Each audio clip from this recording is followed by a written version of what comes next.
Wow. Hey, the hedge burgers have spoken, son. Hey, they say they need more hedge burgers. They need more hedge burgers. What you got over It's funny because I feel like no one, or I'm not, no one that we knew probably knew who he was. All of a sudden, people start coming out the woodwork. Now all I see is Mitch Hedberg shit everywhere I go. Hey, I've yet to see any Mitch Hedberg stuff. I'm not gonna lie, but the comments on the TikTok, hey, they got the wheel spinning, man. But give us a little hedgy hedge before we slide into this thing, man. I got to channel my inner Mitch Hedberg. He said, Because apparently you need to do better on the voice. So yeah, go ahead. because it's kind of like it's a broken delivery, but he's like, I bought a donut and they gave me a receipt for the donut. I don't need a receipt for the donut. I just give you the money and you give me the donut in a transaction. We don't need to bring ink and paper into this situation. I just can't imagine a scenario where I would need to have documentation to prove that I purchased a donut. And that's the end of it. That's it.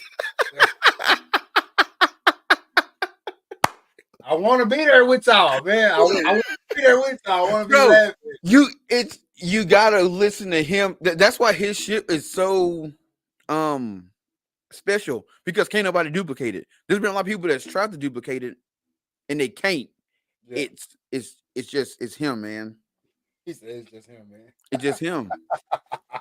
It's just him. Hey, man, R.I.P. to him, man. R.I.P. obviously to a goat. I hate that I didn't know it, man. But hey, you ready? Shit. Let's do it.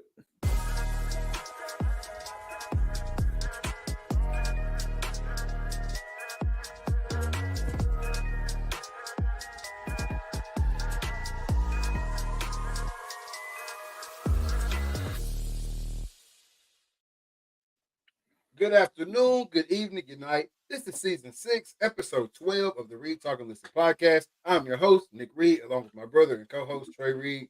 No killer Cam tonight. But how you doing, man? Oh, good. But we got Ken West in the chat. Cam West in the chat. What's good? What's good? But no, I'm good, man. Just got back home from the archery range, just getting in more and more reps leading up to TAC. Um, don't know why I'm doing this, but I'm changing my shot sequence, and it's actually working. Like normally when I change something, it takes me a couple days, hell, maybe in a week to get it all down. But today it just felt like good, and I had a shoulder back workout today, so I could feel my arm stuff dropping. But I was still, even though my arm was dropping, I was still having consistent, uh, groups. So it's like, all right, once I'm not sore and shit, I'll be right on the money because I wasn't that far off from the bullseye. Yeah. That's one thing people don't realize or even think about whenever you are shooting a bow. All the the muscle groups and the things that go into it to actually hitting that bullseye. Because I send you pictures all the time, and I'm hitting the ring. I'm on that ring, that black ring outside of the bullseye, Yeah, or just a little underneath the bullseye or above the bullseye, and all that is just mechanics. that's Like it. obviously my bow's is sighted in, or my sight sighted in. Um, you know, I can look. I'm not blind. I got good vision. I can look down the sight and see that I'm aiming at the target. Yep. But the little difference between hitting that 12 ring or anywhere outside of that, man, is just it's all these different. It's mechanics, bro. It goes as far as putting too much pressure on the string from your face, or having your nose too much, or being here, being up here instead of here, or being down here. Like the smallest things, man, make a damn difference. No doubt, no doubt. Hey, let it be known. You see it right here. I got the Dreaded Archer merch on tonight, man. Had to come through, man. Some new stuff on the way, man. There go Killer Cam right there in the comments, I'm actually, man. I'm actually, I'm actually looking at the new stuff right now. Yeah. In Waco, the new stuff, or I guess before the new stuff comes out, man, I had to go get the OG Dreaded Archer merch, man, and put it on, man. Tack on the way. Stupid excited. Broken Bowl, Oklahoma. Here we come. The entire Dreaded Archer squad. Myself, obviously the Dreaded Archer. Rex Hayes, the real Rex Hayes, and the one and only Killer Cam, man. And then we also bringing ace in the whole Ronald Macaramba, man, behind the camera all weekend. So it's gonna be a nice event. Oh, for sure. And you can't forget Miss Tia. Can't forget Miss Tia, new addition to the Dreaded Archer squad. All right, can't forget that. Hey, also Cam West, we saw you in the comments, man. Hey, salute to you. You were on here. You said you was about to start your own thing, and here, hey, I said you going every night, Bro, every night, bro. And that's the consistency. That's the every consistency. single night. You know what I'm saying? Obviously, we wish. You know what I'm saying? We only wish we can only live vicariously through you. But we only wish that we could go every single night. Bro, and he ain't just doing shows, he doing like music reviews or people sending their music and they rating the music. He doing shows, he having guests on interviewing them. I mean, he doing it big. They doing it big over there. Most definitely, man. Most definitely. So shout out to you. Salute. Obviously, over here on the Retalk and Listen podcast, we big up, salute anybody who is positively doing anything around us, especially if you've been a guest or a previous guest on the show or going to be a future guest on the show. We definitely want to big that up, man, and keep you going. So shout out to Cam West, man. Oh, for sure. Also, and shout out to my boy Rick out there with the Don't Die Rusty podcast. You know what I'm saying? Got shout him out because he be supporting like nobody's business. No doubt, no doubt, no doubt. Hey, if you tuned into the podcast right now, please hit that share button, hit that subscribe button if you're over on the YouTube, man, and stay active in the chat with us tonight. We're gonna go down a couple of twisty, windy roads tonight, a little bit different than what you normally hear here on the Retalking with the podcast, man. But stay with us, stay in the chat, hit that share button, hit that like button. Again, if you're over on the YouTube, hit that subscribe so you can know anytime we go live right here on the Retalk Listen podcast. Get over there to the Spotify, Apple Podcast, iHeartRadio, anywhere you can get a podcast. And make sure you see our faces. If you don't see our faces, it's not the Retalk Listen podcast, or at least not the real one. So make sure y'all see our faces, smiling at y'all, man, and get the right one on all the platforms. TikTok, big salute. Big shout out. Y'all give yourselves a round of applause, man, for the people who have gone over to the TikTok and started getting on that thing. I know it's a lot. All right. I A lot. it's a lot. All right. We got catch up to do. I'm back out live. I know some of the stuff's not relevant anymore. It's old clips. But we're gonna have new clips on there for y'all as well. Y'all just stick with us, man. Hit that like, hit that heart. You know what I'm saying? Favorite video. Whatever. I don't even know how to make TikTok run. All right. So whatever you gotta do over there on TikTok to get it out there, just keep getting it out there, man. And we're gonna keep bringing this content to y'all here on the Retalk podcast. Oh, on TikTok, you got to repost, save it, share it, all that. Oh yeah. Oh, one more thing too. Make sure y'all get over to the Instagram. The RTL podcast on Instagram, man. Make sure y'all hit that follow. The content over there is getting better. All right. Y'all got we running like 7 pages over here. Okay. So the content's getting better over there. I promise y'all this. So get over there to the Instagram, hit that follow button. We're gonna get it going, man. Get over here to my guy, DA_Dreaded Archer 17 on the gram, man. He got the hunting stuff going on, the Dreaded Archer podcast clips on there. We're gonna get back to the cooking on there. Yeah, Right? We're gonna get back to the cooking on get there. back to the cooking. Okay, cool. So all that's over there on the Dreaded Archer podcast. My guy at Cam Sullivan over on the Instagram, man. Get over there. Air Max game crazy. Over there, you can go over there and check him out. Best producer in the game as well. As you can see over here on the Retalk Listen podcast.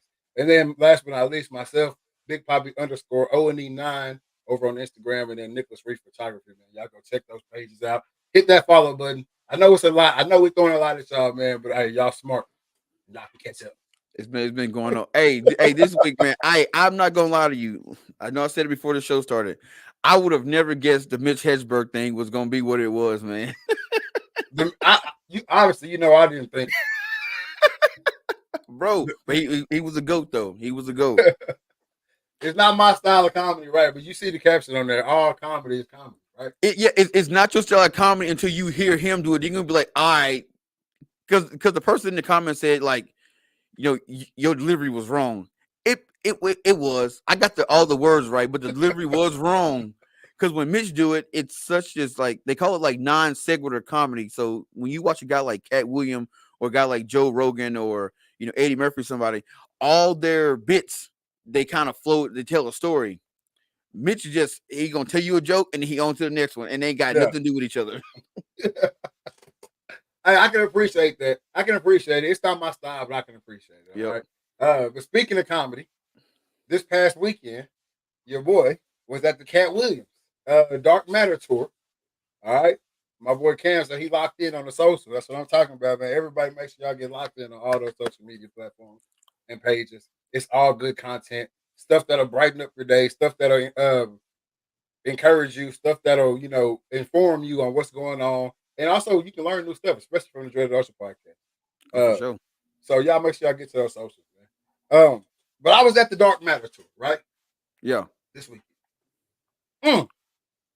Mm, Hey, as advertised, it was a banger. Not gonna lie, I wasn't there for the BS. I'm not a messy person or nothing like that. So I wasn't really there for the BS. Monique came out, she did her thing, and she talked her talk. She did what she did. She went a little too deep.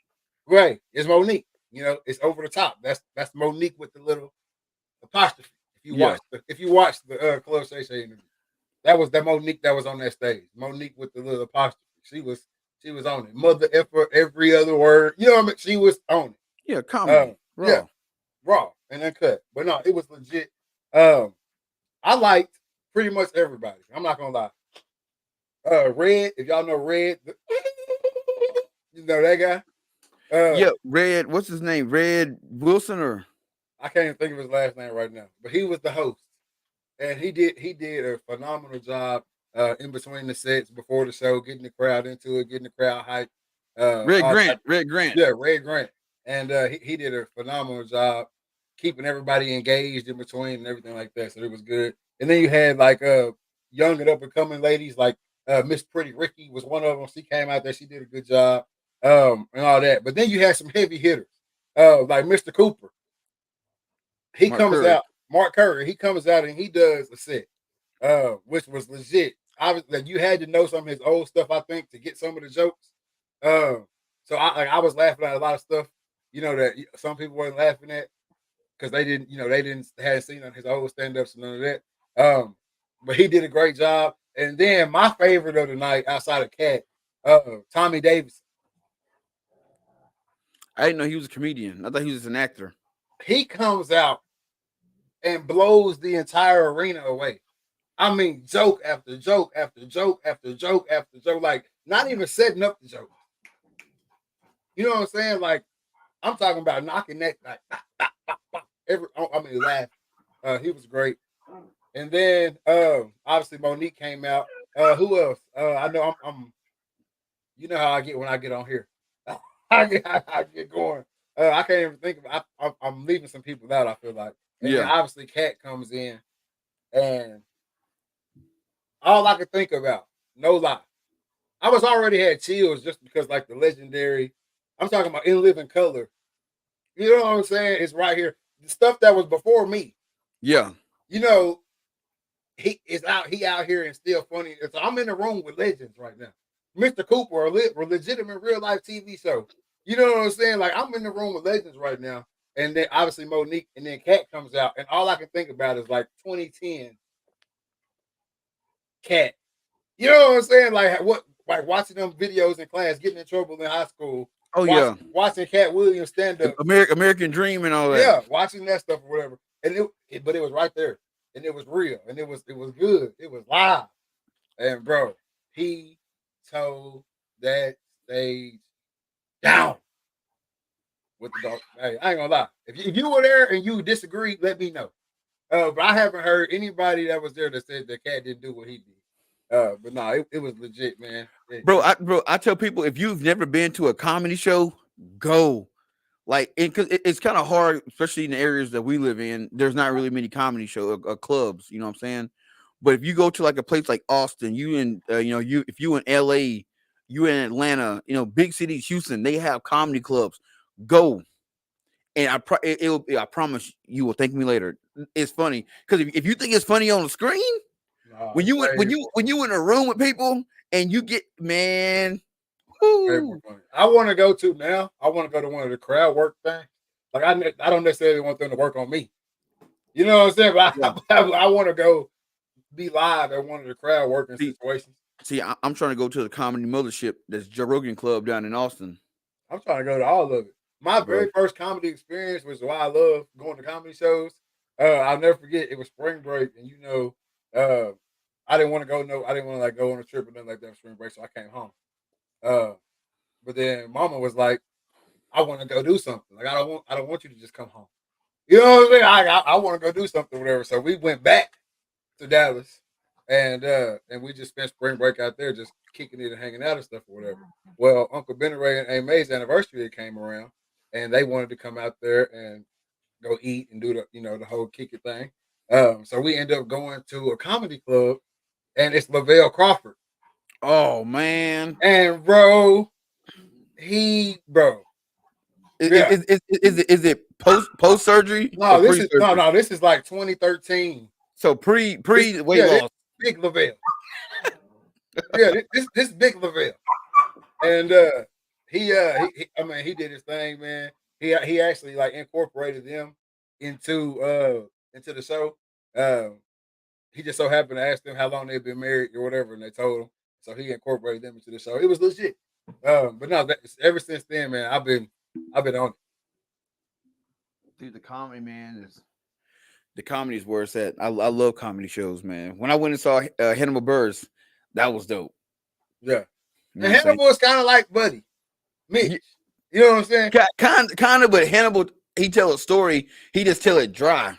He tells that. I think Mitch, I like just from what I've seen over this past week since you dropped that. I think Mitch is like Hannibal Burris came, and you get the funny Marcos and the Tommy The Bobby Bobby. Yeah, also. yeah, you get those type of people off this Mitch guy's off this Mitch guy's style, man. But I don't know what just happened right there.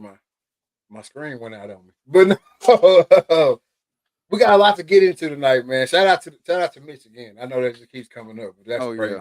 yeah. But we got lots to get into tonight, man. A lot of stuff's been going crazy. Did he do it or did he not do it? Bro, A lot of stuff like that. It's just been the year has been wild, and I saw somebody had a calendar, right? right. And it was like January was Cat Williams. We got Cat, right. The whole Cat Williams dropped all the stuff in January, and then February was what was big in February? I can't remember. Somebody did some stupid shit in February. I can't remember. I'm sure. And then March, boom, is all Diddy. It's like we just 3 months in. I know it seemed like we've been. It's been a long year, but we 3 months in. Finna be 4, and it's just hit after hit after hit. It is.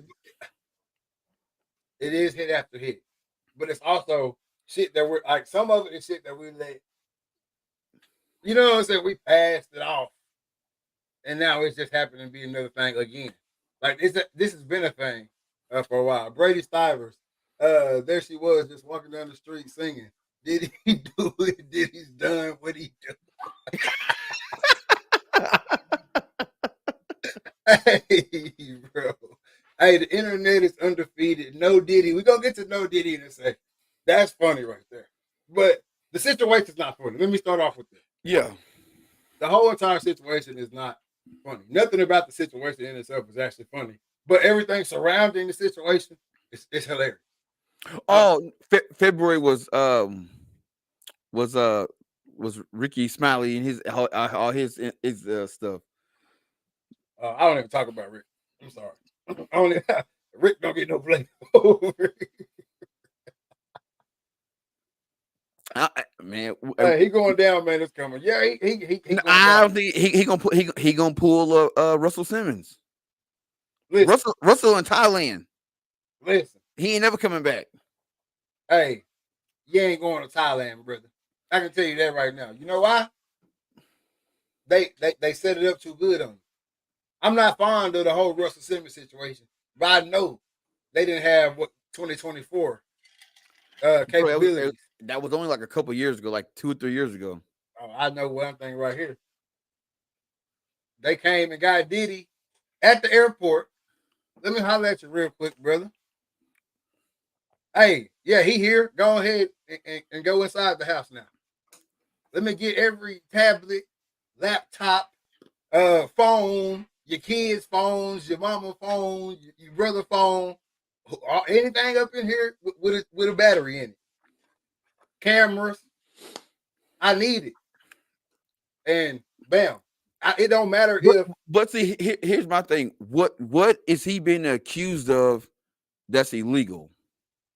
it's gonna be the Jay Ferrari situation that's gonna put him down. Ah, okay. It's gonna be the little boy, the little Jay Ferrari. Because if it's a little Jay Ferrari and it's a little such and such and another little such and such, Yeah, yeah. you know what I'm saying? Like it didn't start. It didn't start now. If anything that the Jay Ferrari kid is saying is true, any of it, you've been doing this. Yeah. It was you was too smooth. You was too smooth with the whole. You know what I'm saying? You were too smooth with it. And then I know once you hear something and you go back and start watching stuff, everything looks the way you just heard. Yeah, exactly. I know that. You know what I'm saying? So whenever I've been seeing all the clips and the videos and I try to take it with a grain of salt, but you really sometimes you just can't. I know y'all see the title of the show. Everybody ain't lying. BB said it's going to be an Epstein situation. All the evidence and list of names will blank. The list of names will come out this time. No, they won't. That's the thing with with old Jeffrey.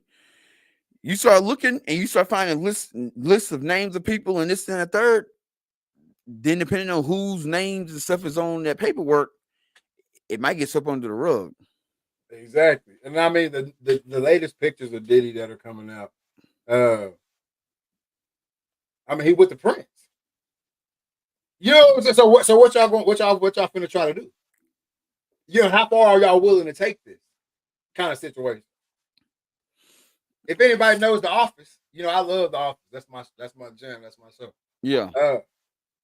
When Holly comes in and she found out that and not Angela, but she found out that Meredith is busting Buddy down for the discount on the paper. You know what I'm saying? She ready to snitch. If you snitch, then we lose it all. Yeah, the whole house of cards come down. So sweep that shit under the rug, and that's what I feel like that might happen with the D situation. But I think the Jay Ferrari is going to be the nail in the coffin. I mean, because he's still a little boy. So would that mean that this was happening 3 and 4, 5 years ago? I mean, we're talking 12. I don't even know who Jay Ferrari is. He a little actor, comedian, whatever he is. Yeah. Look him up. Don't pull him up and then like no, that. I'm not. Yeah, but look him up. I mean, he describing, the inside of, the layout of the house. I mean, it's some technical. Yeah. You know what I mean? My thing is like, it's weird because all this stuff is coming out all around the same time. You got the Diddy thing, you got the Nickelodeon thing, and it's like they all have the same common denominator. And it's like, how are we letting this go on? Or not we, but like how are people turning the blind eye to this? It's whenever it's we don't hear about it until later. The benefit, whatever the benefit that was coming from it, when that stops. Yeah. So whether it be money, whether it be success, whatever the benefit that were coming with the situation, you were at that point you was willing to take whatever the bad was to get the good. Once the good run out, whether it's the person's fault or not,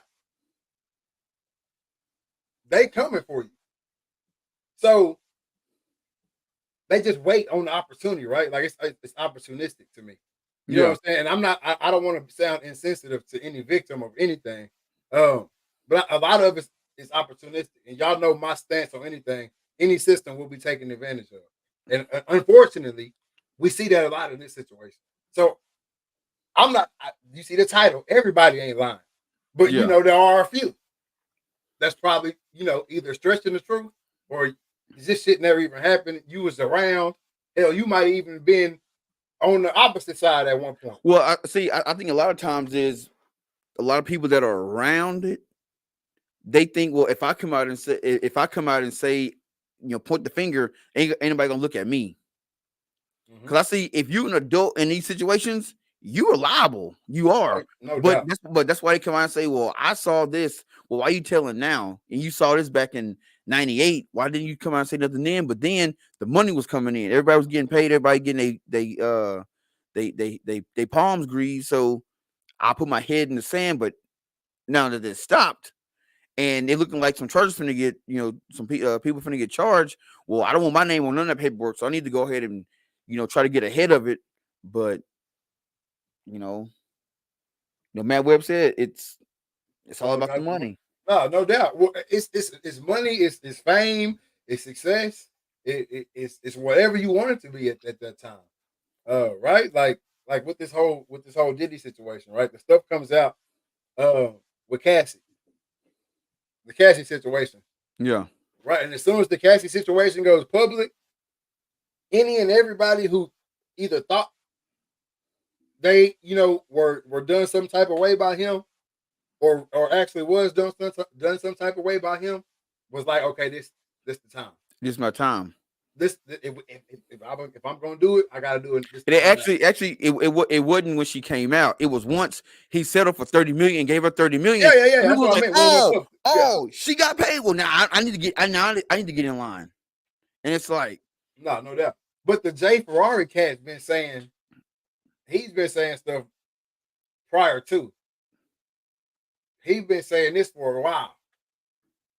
So that's why I think that's the biggest of the issue. But if the feds is raiding two of your cribs on opposite sides of the country, they got you, bro.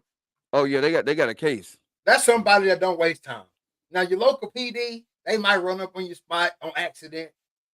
Oh my bad. We thought we heard this.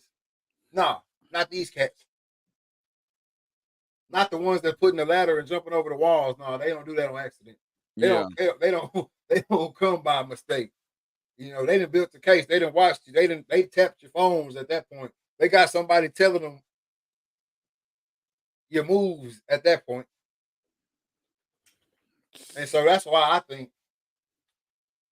this gonna get tough real quick.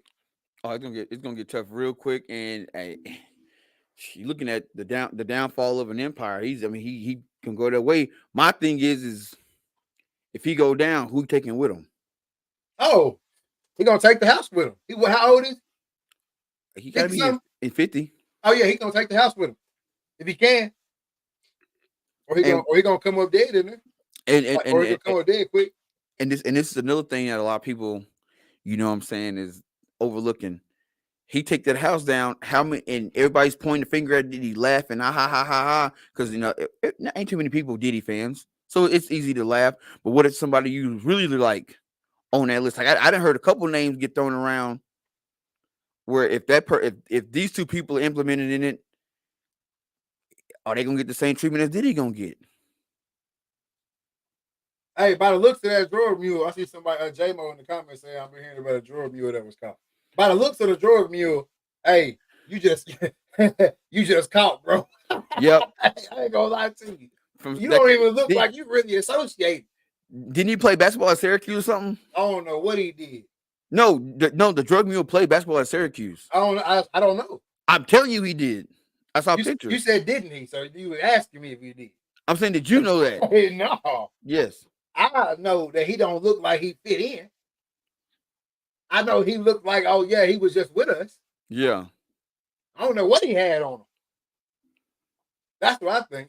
But yeah, like you said, he'll be another Jeffrey Epstein. I don't know, because I think thing is with Jeffrey is Jeffrey held his silence for a long time because he thought he was gonna be taken care of because he had some powerful people in his back pocket.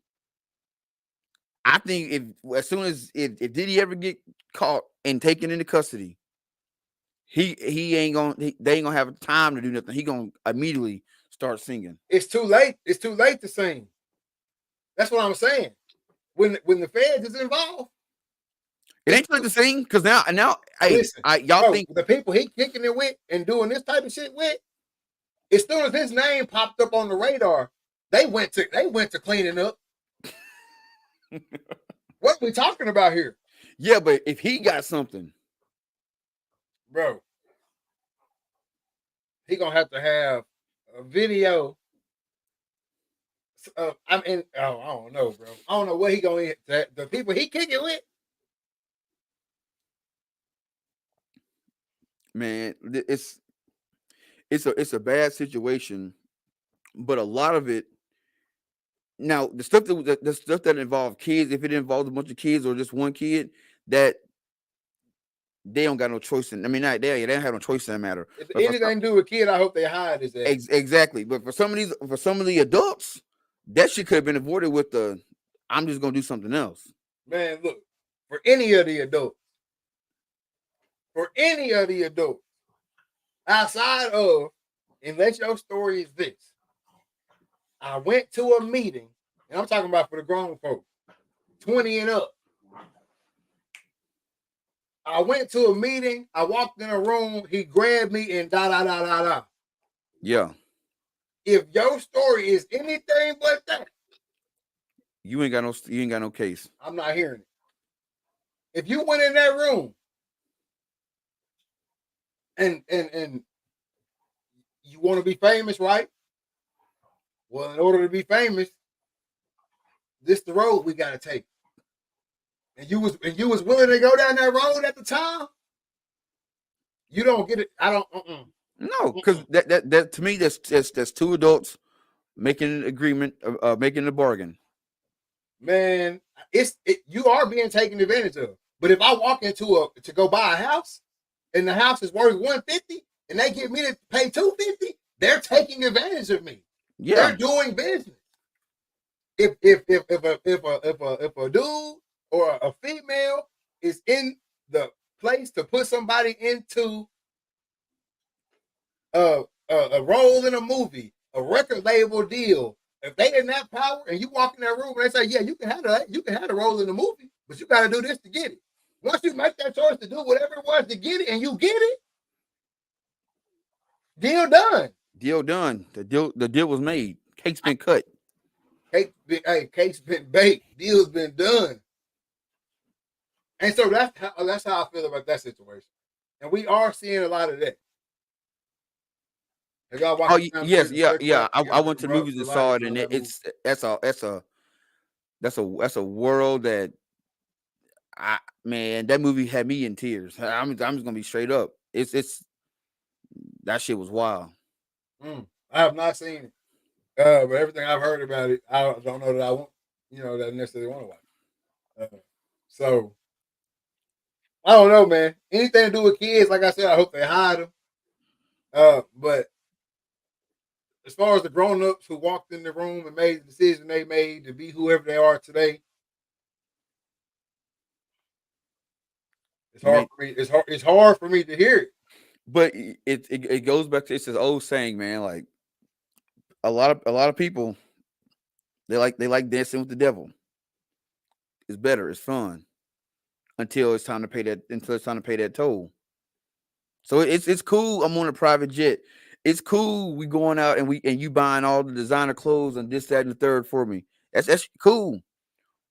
But we all know that phrase say ain't nothing free. Ain't nothing free. Ain't nothing free. And when it's time to pay that ticket, whatever it may be, you've already been on that dance floor. So and it sucks, but you make that choice. Exactly, and then it's not like we don't hear about these industries. You hear about the casting couch when it comes to movies. You hear about stuff that go on when you get behind these closed doors. When you get to a certain level of money or fame, I mean, we were just talking about comedians. Mm-hmm. Comedians say, "I want to touch this level of money, but I never want to get this level of money." Because they didn't heard or they know somebody who to hit a certain level of money, and then they got a knock at the door. Exactly. I need to, we need to holler at you real quick. Because with a certain level of money, a certain amount of money, I guess I should say, you can make shit shake. Yeah. So we need you over here with us being involved in what we involved with. So you can't rock the boat too damn much. Yep. Or this happens. We're watching what happens when the boat gets rocked. Yep. Low man on the totem pole got to go. Gotta go. You can't lead them back to the nest. We can't allow you to lead them back to the nest. You messed up when you messed with old girl. Yep. When you messed with old girl, you got out underneath our wing. We can't do nothing for you. It went public. Why do you think they settle so quick? Quick. Rich cat settle quick. You don't even hear about it. Yep. And a lot of times it'd be the person who came out had an NDA and the NDA ran out, and before they came out and said anything, hit you up, hey, my NDA is out, so either you pay me this much money or I'm going out. And it's like, man, I paid you already. Oh, okay, cool. Hey, TMZ. Straight like that. Straight like that. And so that's why these situations get so chippy, right? They get so chippy. But like I said before, if it's got anything to do with kids, anybody underage, anything like that, you know what to do with them. Yep. But all the other stuff, we gotta take a chill pill. We gotta look at that. I need to review this. If you went in there and made a deal with the devil, you just went in there and made a deal with the devil, sweetheart. I can't do nothing about that. That's male or female. That ain't. If you went in there and made a deal with the devil, whatever it might be, he said you gotta walk to the store on your hands and knees and bring me back a Twinkie, no feeling. You can't come back and say my knees and hands bleed me, man. You did it. You could have got up at any point and went home. What Cat Williams say? Sometimes you got to tell them no. You got to tell them no. I'm good on it. I'm good, bro. And your career, it might take you a longer path to get there, but you got there clean. You ain't got no strings attached to it. Exactly, man. Hey, I know people will do anything for that glitz and that glamour and that fame, and it sound good and it look good. But that crossroads shit, if you didn't watch any type of movie with demons and devil, or it's always a crossroads scene. Always a crossroads scene. And he pop up, whether he look like a female, a goat, a man in the suit, a man in the suit, a dude with a banjo playing whatever he looked like at that crossroads. Once you make that deal, there ain't nothing nobody can do for you at all, and you gotta pay. You gotta pay the piper at the end of it, no matter what. And so that's all we seeing right now. We seeing some people that went in and made a deal with the devil, and now it's time. You know, they trying to get their reparations. That's it. I don't know, man. That's a shady situation, man. Hey, like I said, if he messed with any kids, put him under the jail. Man, Webb said the way to sin or death. Hey, that's I'm playing with him. Hey, I know, and then like you mentioned it just a second ago, the Nickelodeon situation. Yeah, which I myself have not watched. The documentary. I haven't watched it yet. Bro. I didn't watch it all. All right, so tell me what you saw.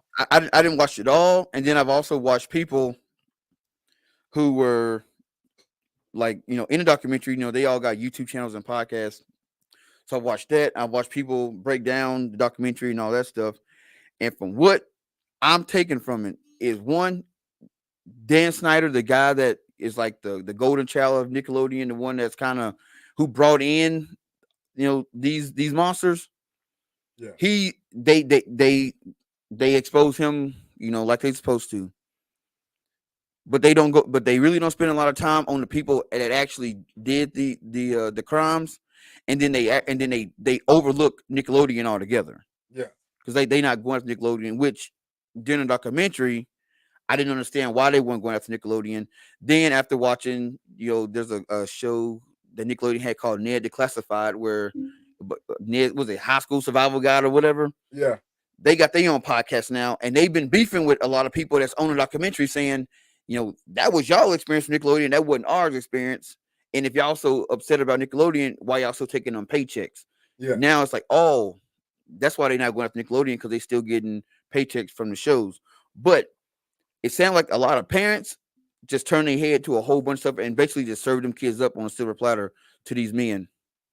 And the parents that were involved and was stepping up, the company got rid of those kids. If you had a parent or two or both parents that was highly involved in, whenever there was a script reading, they were there watching. Whenever there was any kind of coaching going or acting coaching, your parents there, they fired you. You made one season, you was gone. Yeah. But if you had a parent that just left you there and went on about their way or turned a blind eye to stuff, oh, they kept you on. You became the star, like they told the parents they would. And Nickelodeon need their ass kicked straight up. And as there's no if, ands, or buts about it. No, no doubt. Um, when it comes to the Nickelodeon thing on my end, uh, parents first. Yep. All right, we're gonna start with the parents. How?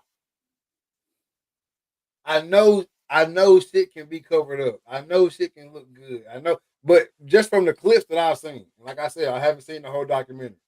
Uh, but just from the clips that I've seen, the shit that was going on wasn't even covered up.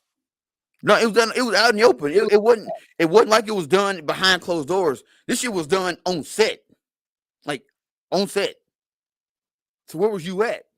exactly that's what I'm saying. And like I told you earlier, it's certain things that I'll accept my kids telling me they don't want to go do over and over again before I be like, what the hell going on?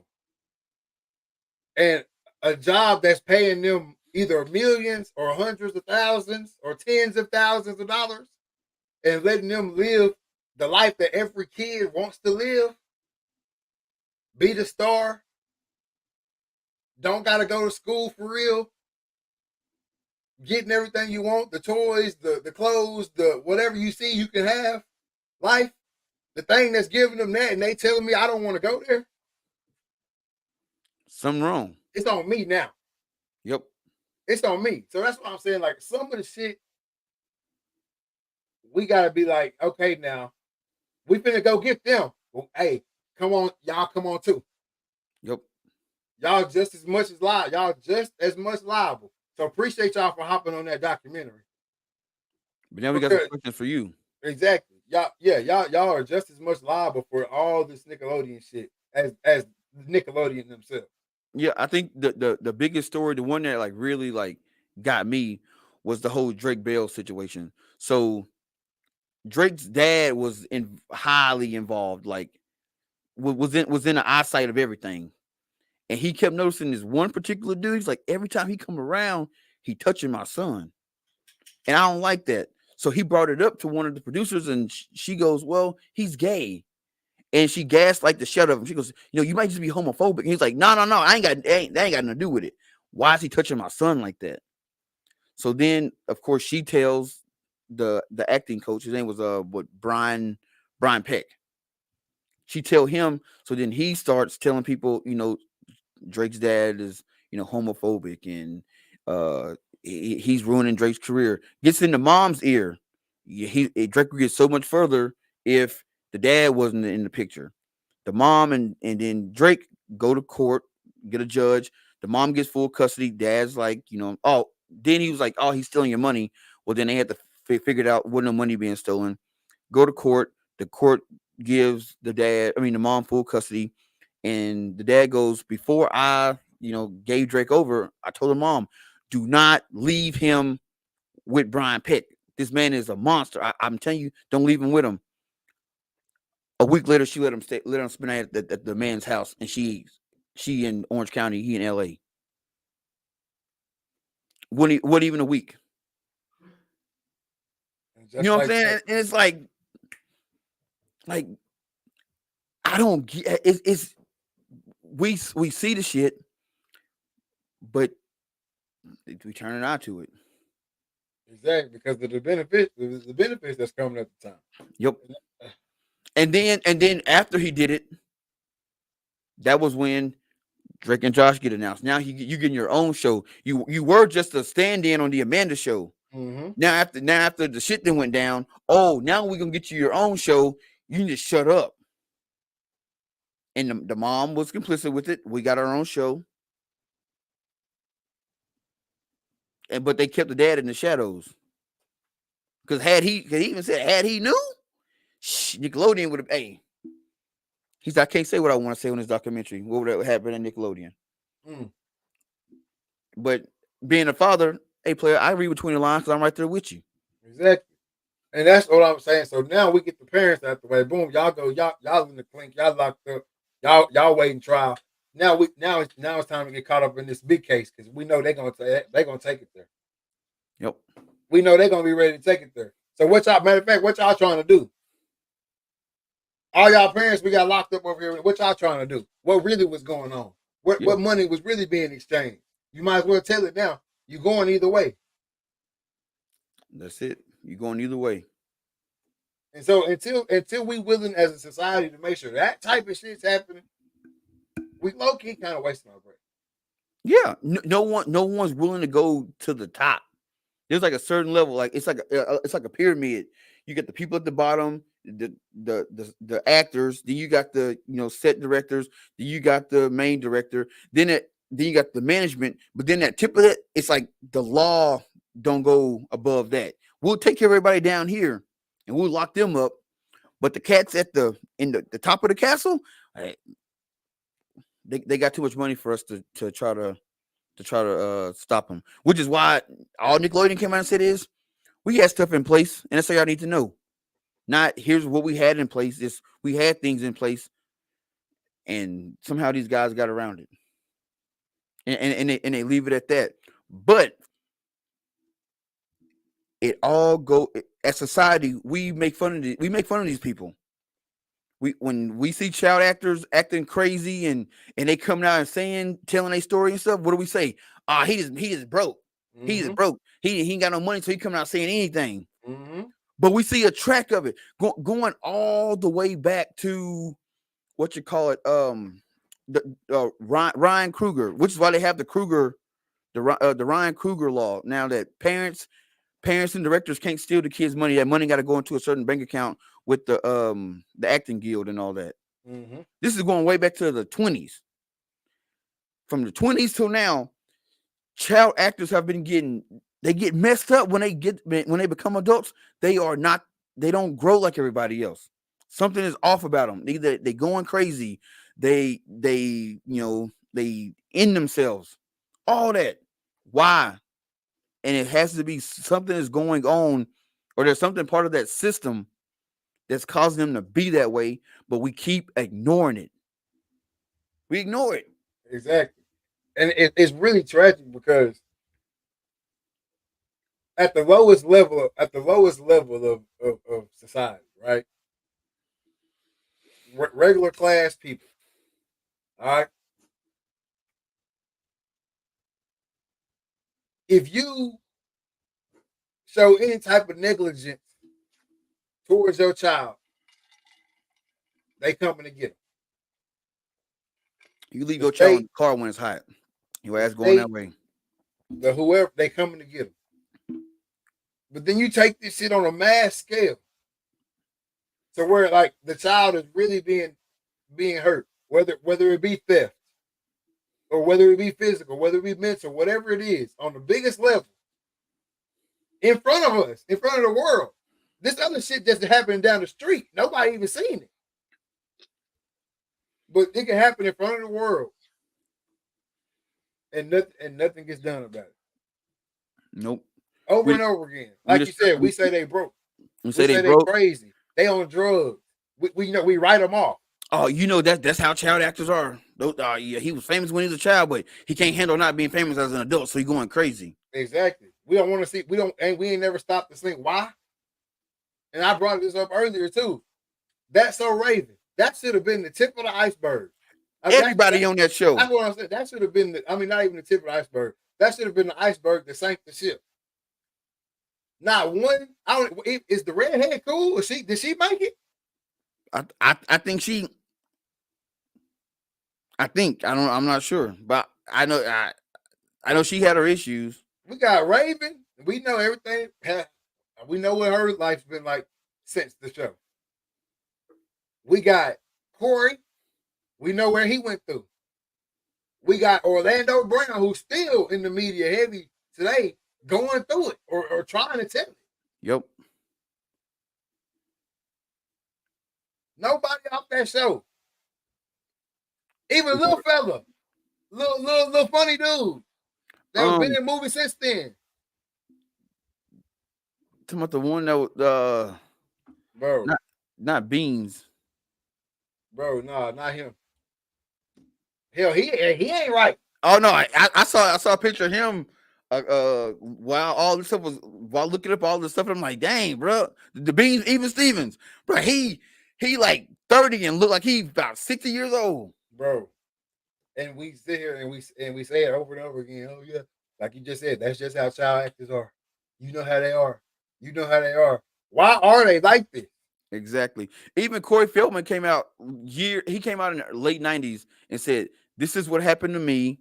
Because you know it was Corey Haim and Corey Feldman. Corey Haim ended up, you know what I'm saying, going that way. But he said, hey, this is why we like this. He couldn't take it no more, so he did something about it. I'm coming out and saying that, oh, you're crazy. He then comes out with a documentary in like 2015. All these big movie houses blocked it. They wouldn't let it come out because he was dropping names, dates. He had pictures and all that. Doom documentary don't come out. He has to go to like small film festivals and show it. All right. Then the whole Me Too movement started, and some of the people that he named in his documentary are now big contributors in the Me Too movement. Now people are like, oh, we believe you, Corey. And he's like, nah, man. Y'all ruined my life. Y'all told me I was lying. Y'all blocked me from this and that and the third. Now y'all want to come out and say y'all believe me when I've been telling y'all this. Yeah.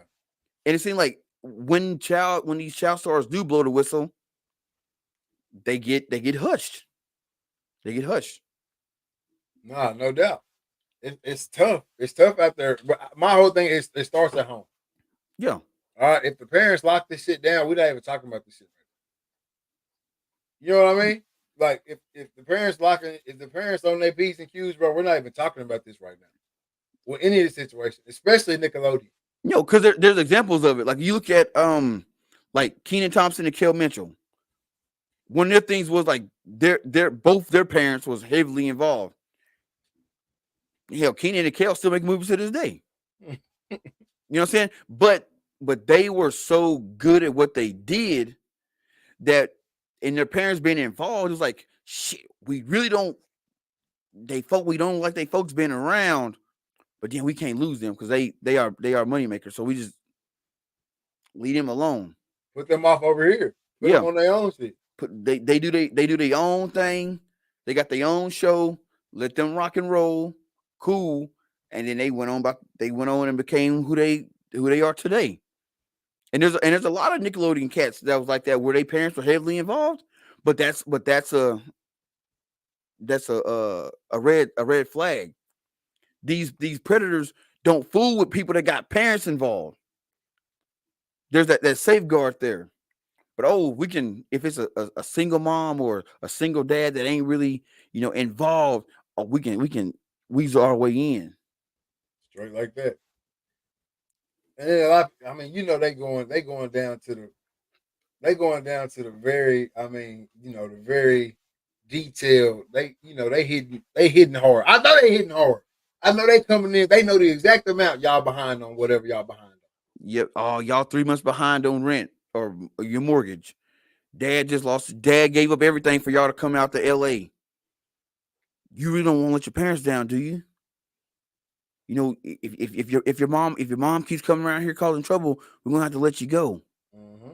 So then the kid is mad at the mom because now, hey, you were messing up my dream. Hell, there was a kid on the second season of all that was like that. His mom asking questions. She became the the busy mom. She's just busy, always into stuff, and they let him go after the first season. Mm-hmm. And then even as an adult, him and his mom don't have a relationship anymore, and he didn't seen all the shit that didn't happen. And he's still mad at his mom, bro. She saved you. She saved you, bro. She Yeah, saved. your career didn't go the way it did, but it seemed like you are all right. You good. You good. You ain't going through what these cats going through right now. No, not at all. Oh, I just got that update. The Lakers just won another game in a row. You know, shout out Rui for carrying the weight tonight. So He had 32 points. look old Brandon Lawrence. LeBron with 23 points tonight, 12 assists, 14 rebounds. So that's a 23-point triple double. For anybody who's going to say, "Ooh, just 23," yeah, 23-point triple double. Uh, you know, the AD play tonight. AD ain't play tonight. So can we get some? The Lakers are better without Anthony Davis. Comments or posts tonight? Since y'all tried to play my boy LeBron last night. All right, cool. I didn't think so. It's crazy, man. We ain't gonna go down that road tonight. No, not tonight. Yeah, not tonight. yeah, it's crazy. The disrespect is really pissing me off. Is what I should say that the disrespect is pissing me off at this point. Hey man, but hey, on to lighter notes, man. On to lighter notes. The RTL podcast is not a dark place, man. But we had to go there tonight. We had to hit on it. We had to talk about it. Because first of all, it's a lot of bullshit. Yes. Especially on the parents' behalf. Obviously on the predators' behalf. I shouldn't have to say that. But on the predators' behalf, on the parents' behalf, and then at these studios and all these people at the top on y'all's behalf as well, man. Like, this shit is bullshit, man. Like, come on, man. These kids. At the end of the day. Oh, you know what's also bullshit? Everybody like, oh, this ruined my childhood. We've been knowing this. We've been knowing it. When they did Home Alone, how they did him. Bro, and actually you start naming off actors. It's like we saw that. And y'all, people still watch Home Alone every Christmas. Yeah. Go watch it. And they gonna play it. Man, come on. We've been knowing this. If you chose to sit there and be like, oh, well, yeah. I hear about the stuff they do in Hollywood, but there's no way it's happening on this network full of kids. You know what I'm saying? They touching on kids in Hollywood, but they ain't touching on them at this network full of them. The one that you like. Yeah. Oh, I watch Channel 42, so they never touch kids on Nickelodeon. You know what I'm saying? Yeah. I watch 40. I watch 43, which is Disney. They nasty at Nickelodeon, but they would never do this at Disney. And kids from each network coming out. And we over here, it's just stupid at this point. Like if that documentary ruined your childhood, it should have. I put it like that. If that documentary ruined your childhood, it should have. Because you chose to turn the blind eye. Because watching it, it wasn't like it's not like you didn't hear none of this stuff before. That's what I'm saying. But now that is being put out there, now it's like, oh, okay, now we gotta feel some type of way about it. And some of these stars, these kids, they're reacting the way I would react. Bro, don't come talk to me now, because I tried to tell y'all back then, and y'all exactly. Look what y'all did to me. Exactly. So don't try to come. Don't feel. I don't want your sympathy now. And also, don't try to group me in because I was on the network. Yeah. Don't try to say, hey, white. Yeah. Yeah, and that's another thing that's happening. They now we made some noise, but now we realizing, oh snap, it ain't what we thought was the reaction we thought we was gonna get.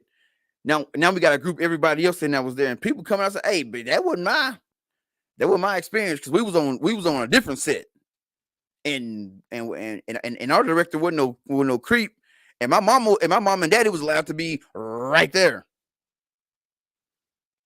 So you really, if you watch documentary and then you look at what's happened posted, there is a divide. You got kids that work for Nickelodeon that say, hey, that wasn't my experience, so don't come talk to me. And then you get the people who it did happen to, and they saying, well, you should be on our side. No, I'm not in it. I'm not in it. And that's why, and not to be insensitive to nobody, But if you see the clips, if you've seen any of the clips from the documentary, or if you have seen the documentary, it wasn't none of your favorites on there.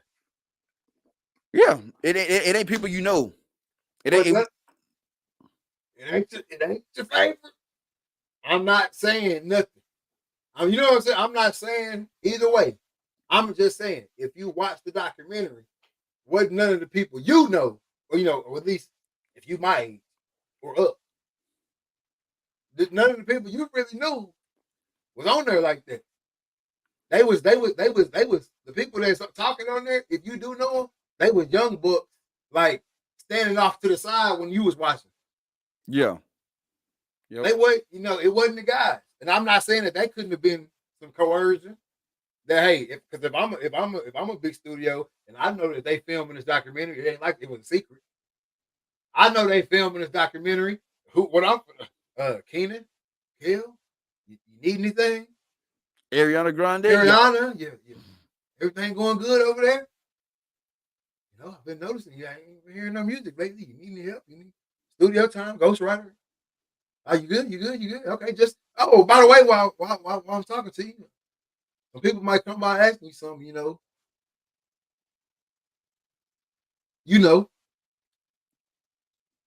Check that notification go off. Ding. Yeah, some people gonna come by asking some questions. Yeah, and that's what I'm saying. I'm not coming to Joe blow to so you don't blow the whistle. Hell, Joe, keep blowing. They're not gonna listen to you, Joe.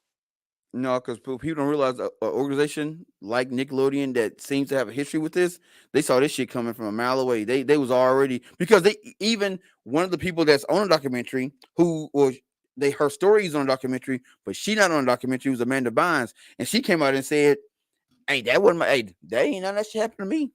And that's why I'm saying I don't know what y'all talking about. Yeah, because when it first popped off, she was tweeting. She was tweeting. Dan did it in the little script, in the little hidden message. Dan did it in the hidden message. I seen it. But then she comes out and say, "Oh no, that wasn't my experience, player. Yeah. I'm just here for support. I'm here for support. If y'all need me, I got you. But I know nada." Yep. So that's how that go, man. That's how that go. So man, shout out to whoever dropped the documentary. But y'all should have brought a little bit more firepower. Y'all kind of brought a water gun to a damn missile fight. Yep. We talking about Nickelodeon. Y'all heard what I said. When I said that channel number, you all knew what I was talking about.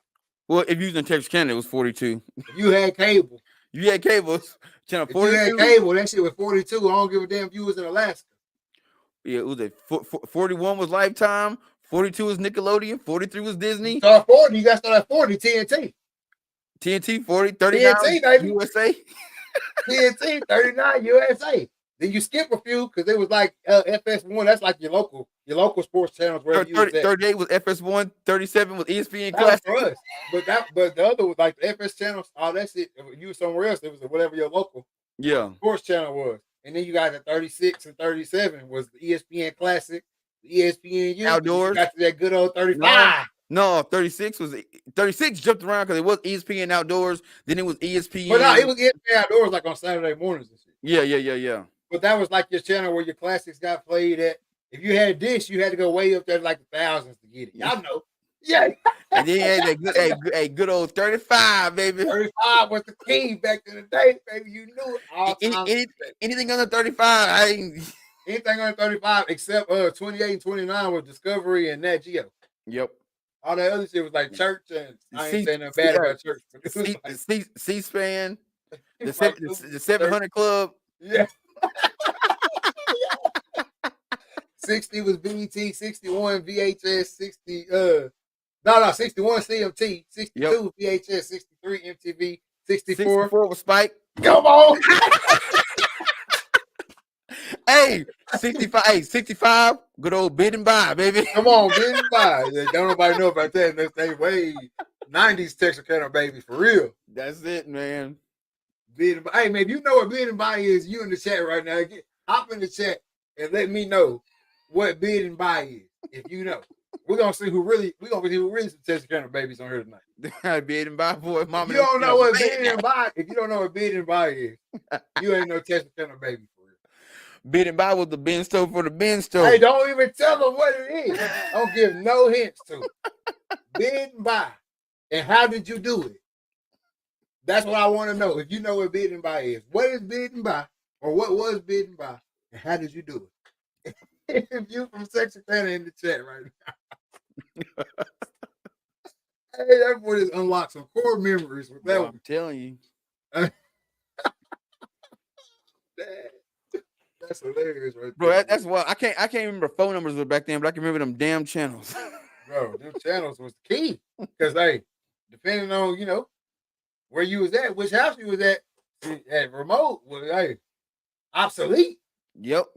Shit, wasn't no guide. You know what I'm saying? No, there was TV guide. That was channel 2. Oh no, you had to go. I'm sorry, it was the guy that flipped through. But you had to watch that son of a bitch. And if you miss it, you gotta wait till you can come back around. Exactly. No, I ain't talking about that type of guy. I'm talking about like now, where you press guide, Hey, and that shit popped up. Buddy Sheldon said QVC. Channel 12. That mother sold jewelry 24/7. Hey, Channel 9 was that the local channel. There, everything on there. Hey, check this out. Oh yeah, that's when you could go watch KSLA or whatever, or not KSLA. Yeah, watch old high school football game. Yeah, that's where that shit used to come on at right there on that channel.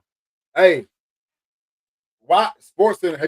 When's the last time you actually watched Sports Center? Man, it's been a minute. But normally when I go on working, I'm traveling in a hotel room. Man, Sports Center is astronomical. It's terrible now, bro. I don't remember why or what I was doing, but I was just like, it was Saturday. I was like, man, I just want to watch. I just want to watch Sports Center. I just want to watch the Sports Center. I just want to turn it on. I want to see the highlights from last night. Everybody talking about it. They drinking their coffee. I want to see Sports Center. I want some nostalgia. Man, I turned that shit on, bro. It was like show after show after show, and wait, no sports on there. It's all talk shows. No sports. Sports Center come on at like midnight, and they play the highlights, commercial, come back, highlights, commercial, and then after like the third time, the show start over again. Bro, I was pissed. I was like, bro, this is not Sports Center. But nah, man, I missed that. I missed them old days, man. That was some nostalgia for your ass right there. If you don't know what we was talking about right there, hey, you got some living to do. Exactly. We got some rule changes. Let's go ahead and hit these stupid ass rule changes.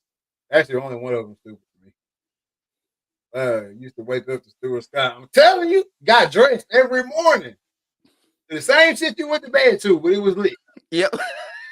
Like it didn't matter. I want to see it again. I want to see him dunk it again. I want to see him hit him again. I want to see the home run again. Yep. I want to see the buzzer beater again. So that shit 20. But even though they were showing it over again, the commentary was different. Because they was talking. Yeah, they was actually talking. It wasn't pre-recorded. Bruh. Them was the days, boy. Them mornings getting dressed was so much easier. I don't know why. It was just them cats talking made you feel like, damn near made you feel like they was talking about you. For real. Yep. Like, bro, hey, that shit wild, man. But we got some rule changes in the NFL.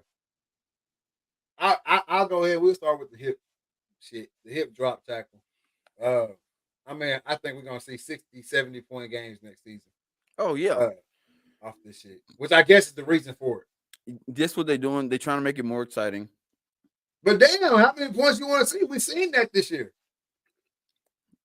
The fans want more because this is what happened. It's the off season. They sitting down and they looking at what games got the highest ratings, and they look and they'll say, damn, either it was the games that are really, really close or the games that are really high scoring. And I can promise you that the games that are really high scoring probably got more ratings than the games that are really, really close. You know what I'm saying? I doubt it, bro.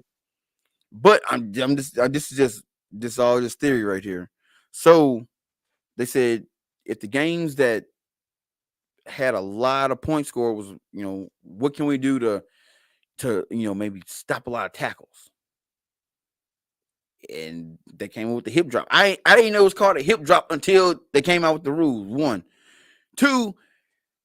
I guess they saying a lot of people got hurt from it, but I think they just kind of they deflecting and not saying it's the turf. It's not the people getting tackled. It's the turf. But they don't want to address that, and that's a different topic for another show. So they came out with the hip drop, and it's now illegal. Which now, I guess either it's just straight up form tackle now. And that's my whole thing with this. Why I think this rule is so dumb. Yeah, most people don't even know the hip drop is like it's actual top tackle, right? Because it looks so much like you just trying to get them down. Yeah. Because I mean that's technically what it is. Even people right now that don't technically know what the hip drop is, you know what the hip drop is. You'd have been outside either wrestling, running around with your friends, or whatever you was a little kid, and they might have been a little bit bigger than you. And when you grabbed them, what did you do? You got off your feet and let all your weight bring them down. Yeah. Okay. That's just tackling to me. But what they're saying is like when they do the hip drop, people's ankles normally get stuck underneath. Like you can see here, his ankle is stuck underneath, and that's normally when I fall on the ground, anything that's under me gonna be up underneath me. Yeah. Hip drop. But this is my thing right here. Like, go back to that first picture you had. How he's supposed to tackle him? I can't horse collar him. You can't grab him up top, so you can go over the top because if your hand slip back and you grab anything, and he go backwards, horse collar off rip.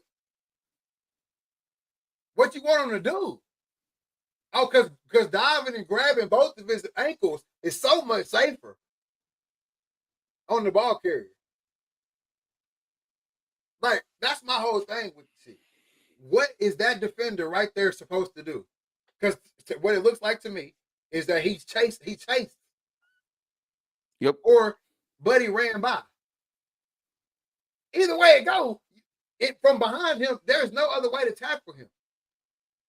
Even if I run full speed, let's just say I'm faster than the guy. Like right here, if he catch that ball, how's he supposed to tackle him? I guess they saying if he land on him right there, if he just land on him and slide down, he can tackle him like that. But my thing is, let's say number one ain't diving right now. He just running. Yeah. Once he catches up to 16, what does he do? When he grabs him, when he catches up to him, let's say he way faster than 16, and he run up to him, he catches him, and he wraps his arm around his waist. Where does he go from there? Dig his feet in the ground? Oh, yeah, that's going to stop people from getting hurt. Either dig his feet in the ground or you just keep running forward, but now his momentum is going to push him to gain more yards. What are y'all wanting the defender to do is my whole thing. Okay, cool. Y'all don't want the hip drop tackle in the game no more? Fine. Whatever. That's y'all's agenda. That's y'all's prerogative. Roger Goodell, that's your call. But you can't hide behind no damn it's for the players when the players voted against your shit. Exactly. The NFLPA said no. Do not ban this tackle. The owners came back and said, yes, we doing this shit. That's all I needed to hear. That's all I needed to hear. You telling me it's a player safety issue. But y'all let the players vote. It's what this shit starting to sound like. Y'all let the players vote. The players told y'all, oh no, we good with the hip drop. Yeah, that's cool. And y'all came back and say, oh no, y'all don't know. Ban that shit. Make it make sense. Yep. That shit sound like electoral college, if you ask me. Exactly. The people voted. Hey, what it's starting to sound like to you, though. Like But this I'm damn near an NBA fan. I'm damn near strictly NBA. the hip tackle is still is illegal, but this tackle right here is still a play.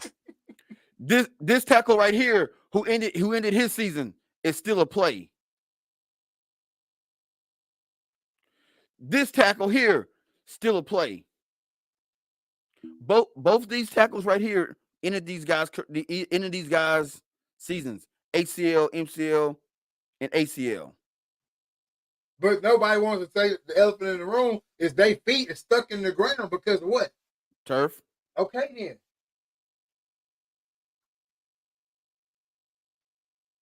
Their feet are stuck in the ground. Turn and flip. This tackle, still legal. And those tackles are still legal. Excuse me. Those tackles are still legal because there's no way to prevent that type of shit. And that's just like this one. This one just has a name, so you were able to exit out. Yeah. It's just like if they would have stopped the little dirty bird roll or whatever what they was teaching over there in Seattle that's got everybody doing that dumbass shit. Yeah. Why y'all didn't stop that? They twisted ankles and knees up. Because y'all was pushing defense at that time in the league. That's like I'm done. I'm damn near done with the NFL, bro. Bro, cause it's if you're a defender, I feel bad for you because because a lot of that shit is just instinct, bro. A lot of this now you got the guys out here thinking too damn much. Now if I got him at an angle, I just gotta let him run past me because if I hip tackle him, penalty. And it's gonna be cool. They're gonna think it's all fine. It's gonna be all fine and dandy until it happens to your team in a crucial situation, and it's an iffy. Was it a hip drop or was it just a tackle? So if a guy does the hip drop tackle, what's the penalty? With 15 yards? 15 in the first, I'm pretty sure. Shit. It's the personal foul. It's 15 in the first. Bro, you know how big 15 in the first is? Bro, it's 3rd and 27. Game on the line. Patrick Mahomes throws it to Travis Kelce over the middle. He picks up 26. All right, he picks up 25, 20, 23 yards. That napkin on the ground, though. Hip drop. 15 in the first. Man, you might as well give him the game. Come on, man. If you don't, well, I cannot wait for this shit to happen. So this gonna be the one to blow us up on TikTok. We just gotta wait till next season. We just gotta wait till the next season. This gonna be the one to blow us up on TikTok right here. This clip. When this shit happens in a big game, and it costs the team, and it's your team or that's when everybody gonna start trying to say, "Oh man, that's so dumb. That's the dumbest rule." You're gonna see the Facebook post. Yep. You're gonna see the X threads. This is stupid. The NFL is so dumb. We told y'all from the beginning this was stupid. The players said it was stupid. So now, how you really think it's gonna go down? I know. I'm telling you what's gonna happen. It's gonna be a dude gonna catch a slant across the middle. He gonna cut that joker up, and you gonna see the safety just throw his hands up. There's no angle I can tackle him from at this point. I can't tackle him. Now, or you gonna have the guy just say, "Screw it, I'm just gonna do the tackle and take the 15 instead of the touchdown." I think that's not. It's gonna get called. It's just like the damn targeting. That type of shit you can't prevent. It's subjective. You can't prevent it. It's subjective because what you might deem targeting, I might not deem targeting. Bro, some of the targeting hits you can't stop. Some of that shit is he caught the ball and turned, and I'm right there to smack his ass. Yep. And we just happened to hit helmet. How many times is a guy gonna grab somebody and the only decision I have is to fall to tackle him? I have to fall down to the ground. I'm tackling him. That is the object of the game. Grab his ass and get him to the ground. Not grab him, set my feet. Make sure we all, hey, you good? Your ankles out from underneath? Okay, now let's go down. You ain't have a strong ass Devin White grab Tyreek Hill and suplex his ass backwards, and then like, well, what was I supposed to do? Exactly. I couldn't fall. They're gonna penalize me. So what if a dude dive? You dive and you grab a hold. Diving ain't hip dropping though. That's the thing. Yeah, but you dive, grab, and then you eventually you gotta. That's my. I don't know. I don't know what they're gonna do about that.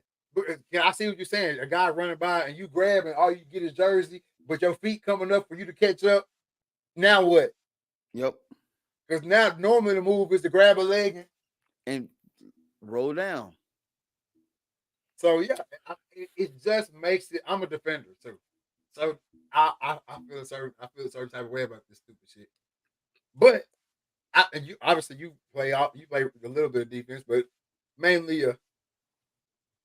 primarily an offensive player. You know what I'm saying? And I see how you feel about it. So I just can't get behind this shit. I think this is the dumbest move for the game in a long time. Buddy Shelton said whistle fest. I think that's what we're gonna have. And it's gonna slow the game down. It's gonna slow the game way down. You got baseball trying to speed the shit up and football trying to slow the shit down. Baseball trying to get it gone. Hey, get your ass on the mound. Pitch clock. Let's go. Speaking of baseball, this is just I don't want to get on it, but I'm just gonna throw this out there. So you know this whole sports betting thing with Ohtani, right? Mm-hmm. So why did Vegas have a wager? It was a plus 5,000 wager that Ohtani would get hit with a gambling charge or get a gambling accusation, and two people made a bet on it. What? Vegas had a wager that he would get a gambling charge. Bro, what the hell? That's crazy. Shit, if anybody knew him, they was gonna know. His homie or whatever, agent, whatever he was, handler, hey, apparently was getting it in. I'm what? Hey, that's just go to show you, it ain't just us. It ain't just America, y'all. Hey, it get it in anywhere, baby. Hey, they come in all shapes, sizes, colors. Get it in, boy.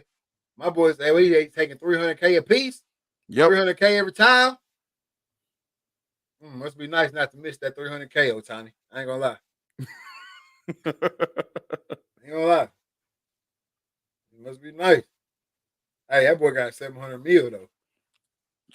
Boy. 700 mil. But yeah, the Ohtani shit was crazy when it came out. At first I was like, man, it's gonna be like an American dude. Because he really can't speak English like that. So like I'm like, oh, it's gonna be an American dude, but it swindled him out. Nope. They still be your own folks. Yeah, here it is right here. U.S. sports book hit with 7-figure loss after Los Angeles Angel Shohani Ohtani. Oh, that's wrong one. That's not it. That's when he was named the MVP. Yeah, hold on.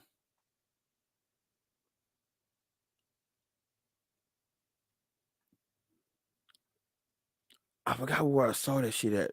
But yeah, a dude bet it. I forgot how much he bet it, but it was plus 5,000 was the wager. It's like, damn. Bruh.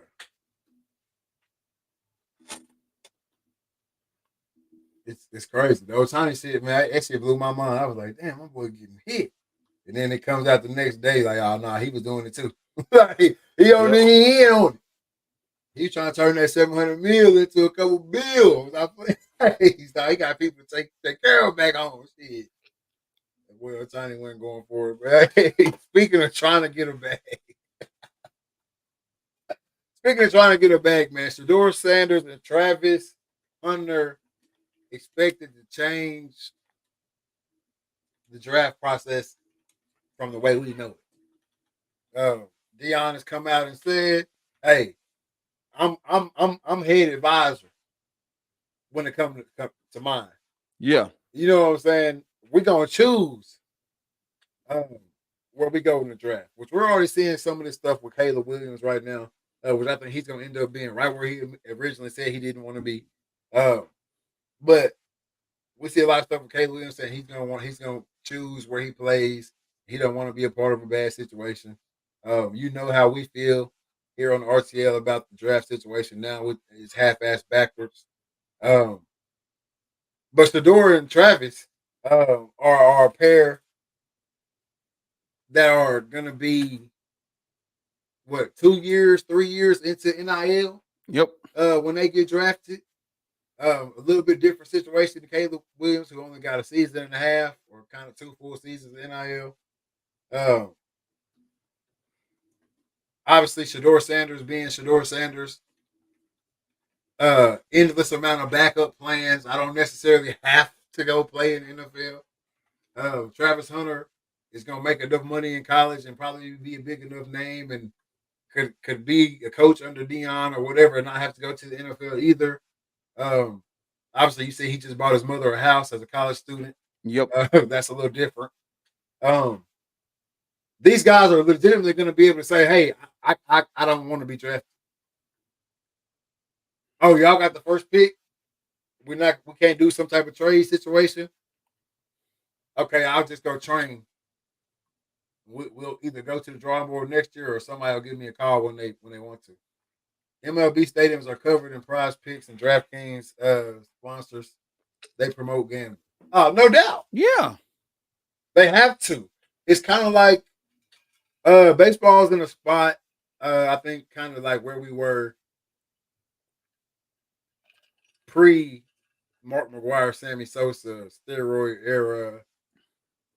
Well, was it slow? Where we watch it a little bit here and there. World Series gets a little bit of hype, especially if the team close to where you are is in it.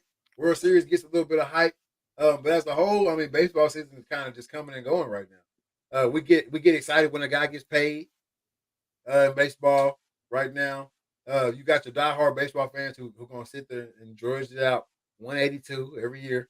But other than that, we're at a lull in it, and I think gambling is the big hit on baseball. That's most of the people watching baseball games now are because they have bets on it. Yep. You see guys watching 5 and 6, 7 baseball games a night because they got money on the line, but not for the game. And so unless we're gonna let the guys juice up again, it's over. You know, I mean, they gotta lean on something. I said let them juice up, hell, and just don't tell nobody. It's kind of like the Mr. Olympia. If you ask anybody in IFBB, do anybody that compete in the Olympia use steroids? They'll tell you no. Yeah. We when we all good and dang well they do. No doubt. I mean, even if we do, no. It don't change. Yeah, I mean, it don't change. It don't change nothing. So Yeah. like, just let them use. Because guess what? Whether you use steroids or not, it's not gonna make you a better baseball player. If you're good, you're good. No doubt. But this is my thing right here.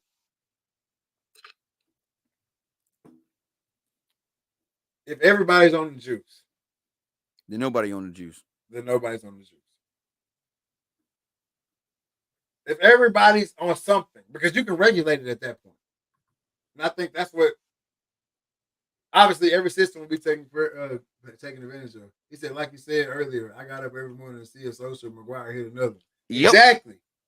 Exactly. It don't matter if Aaron Judge is hitting 1,000,000 home runs a year. He the only one doing it. It don't. If Mark McGuire would have went on his tear, and there's no Sammy Sosa, It don't we don't matter. care. It's cool, but he's chasing a ghost. But now we got Mark McGuire and we got Sammy Sosa, and it just so happened to be one was white, one was black. You know what I'm saying? Or look black. You know what I'm saying? He like Pepto Bismol now. But it was the perfect storm to bring baseball back. That's why they let it go on for so long. Yep, they knew. Man, Mark McGuire's forearms was.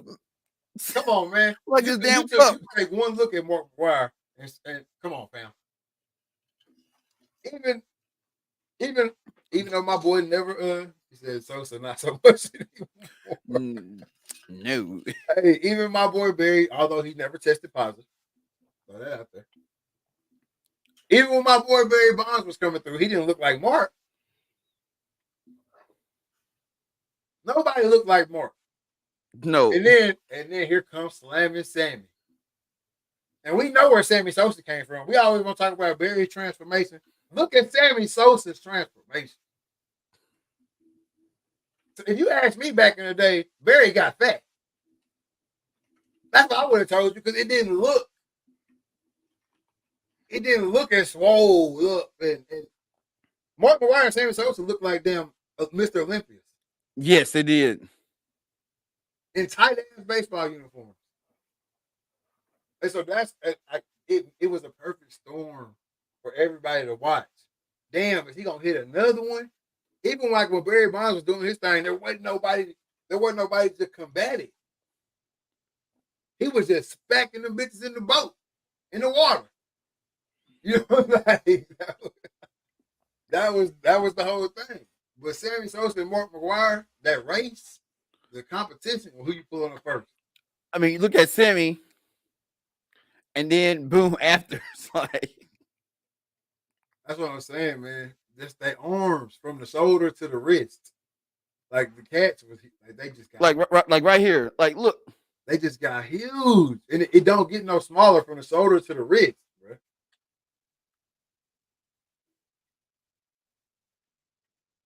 Like it just, you know what I'm saying? Like you knew, they knew for sure, immediately. But it was such a good story. It was such a good race. It was such good rating. Everybody had to see, even people that didn't care about baseball, because it was how it was. Either you pick the side, you wanted Sammy or you wanted Mark. I mean, look at Mark McGwire. Actually, like right here. That's what I'm saying, man.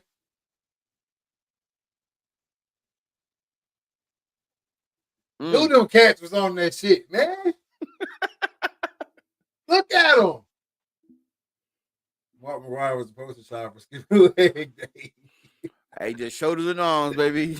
Hey, that boy was wheeling them at the park. No, man, that was the times, man. And I think, man, let them. Hey, let's find something that's not gonna kill them. How do we cycle it? What's the healthiest way to cycle it? They ain't gotta be on that shit during the season. Yeah, you do. Yeah, you do. Yeah, you do. It's off season. You ain't gotta be on the shit during the off season. Hey, they ain't gotta be on that shit during the season.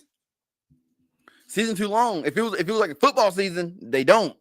But season too long, 180 something games, 182 games, 82 games, bro. Hey, you cycling all through the off season. Season start, you get off of it. Man, you finna whoop. You talking about your hormones is all out of whack. Your testosterone gonna dip. All that shit. You can't. You gotta go into the season on that shit. You know what I'm saying? I know they got some. I know they got some because they don't need the bodybuilder shit. No, they just need growth hormone. That's all they need. They don't need they don't need the trend. They don't need the D-ball. They don't need none of that shit. All they need is they just need that recovery. That or testosterone. Just give them high dose of testosterone. Probably about 4 mgs. Yeah, then you gonna have them out there. 400 mgs, and they gonna but would come with that is a bunch of aggression too. That's what I'm about to say. You gonna have them out there. Yeah, hit me if you want to. Hit me with that ball if you want to. Throwing that bitch 110 now. Yeah, if you want to. Hey, boy, it's gonna be helmets and bats everywhere. He said, like A-Rod said, the trainer said it was safe and legal. Straight up, they was taking deer antler velvet. Deer antler mat. They was taking the shit we looking for now. Bro, I'm gonna tell you now. I remember that. Hey, if they start taking if deer antler velvet was like deer antler velvet, yeah, deer antler velvet. That's as so as hell what it was. If deer antler velvet, if cats could use that, man, there would be a whitetail on the. Actually, no, I take that back. South of Mason Dixon. Actually, what happened is these guys that got these deer farms will be peeling that shit off and selling it, man. Nah, for real. King Rat. Hey, King Rat. you might want to, you might want to start getting into baseball, dog. Try to push that. Have somebody lobby that. Ain't that what they said Ray Lewis took when he messed his arm up? Deer Antler Velvet got Ray Lewis back. But what they say, hey, cats be, if you ain't cheating, you ain't trying. The cats be looking for taking anything. If you told cats right now, LeBron on Deer Antler right now. But they say LeBron. They say I saw a guy on YouTube that believe he know what LeBron's cycle is, which is crazy because guys that's in that shit in that industry that cycle, they can look at your body and tell exactly what you on. They like, oh, he losing his hair at this kind of rate. He on this, and this. Shit, my boy got his hair back. What they take for that? I gotta get plugs for that. No, man. Hey, they say LeBron. They say they're trying to say LeBron on Deer Antler. Nah, which to me, if LeBron on Deer Antler, all this shit fake. Cause ain't no way he on Deer Antler and they don't know. Yeah. If anybody getting tested, every time but think about it.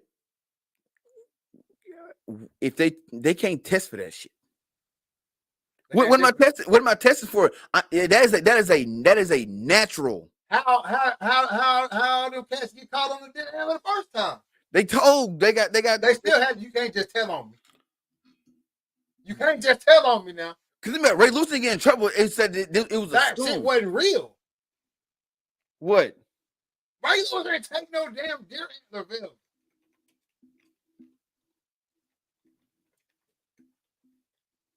Ain't no way in hell they let Ray Lewis. He got away with enough already. They let take Deer Antler Velvet and keep playing.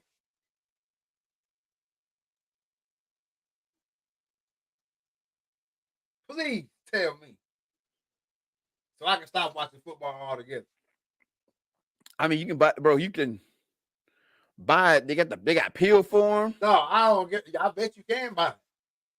I need to know if the NFL allowed Ray Lewis to take Deer Antler Velvet, bro. It says, in recent years, Deer Antler supplements, more specifically Deer Antler Velvet extract and powders, have been gaining popularity among bodybuilders and athletes looking to increase their strength and endurance. Promotes youthfulness, fertility, and blood pressure. I might order me some damn Deer Antler. Ain't nobody testing me for nothing. Hey,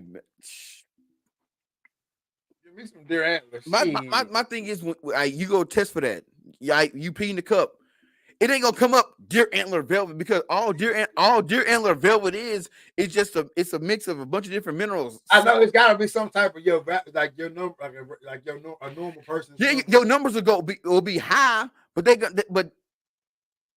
like all the other shit is synthetic. Something natural, they ain't gonna be able to pinpoint that. Ain't no way they got them cats how they got them cats off of he said. I can't go for that. Because if that was the case, then why would they? Okay, hey, all these cats taking Deer Antler Velvet. Why they even have them pissed? If that was the case.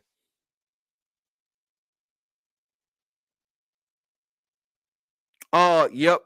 They can't test for it. No, it is not detectable in urine drug tests. It's like HGH. HGH ain't detectable. Yeah, but they can still catch your ass on HGH. That's what I'm saying. It ain't like they saying it's undetectable. Like it's not like you said. It's not gonna say you gonna go piss in there and there ain't no line on there for Deer Antler Max or Deer Antler Velvet. Ain't no line on there for that. But it's gonna tell you your levels is this motherfucker got blood pressure through the roof. Or whatever it's supposed to do to you. They test your shit and them levels is up there, and they might not even be able to say it's Deer Antler Velvet. They can say you on something.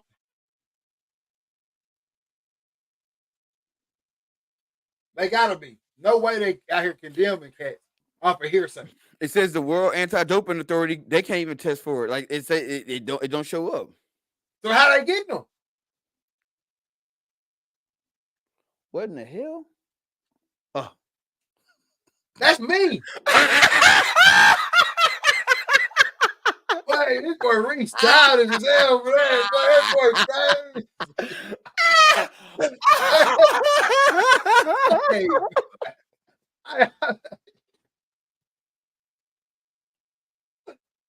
Take that shit down. Bro, I looked at it, I said, wait a minute, who?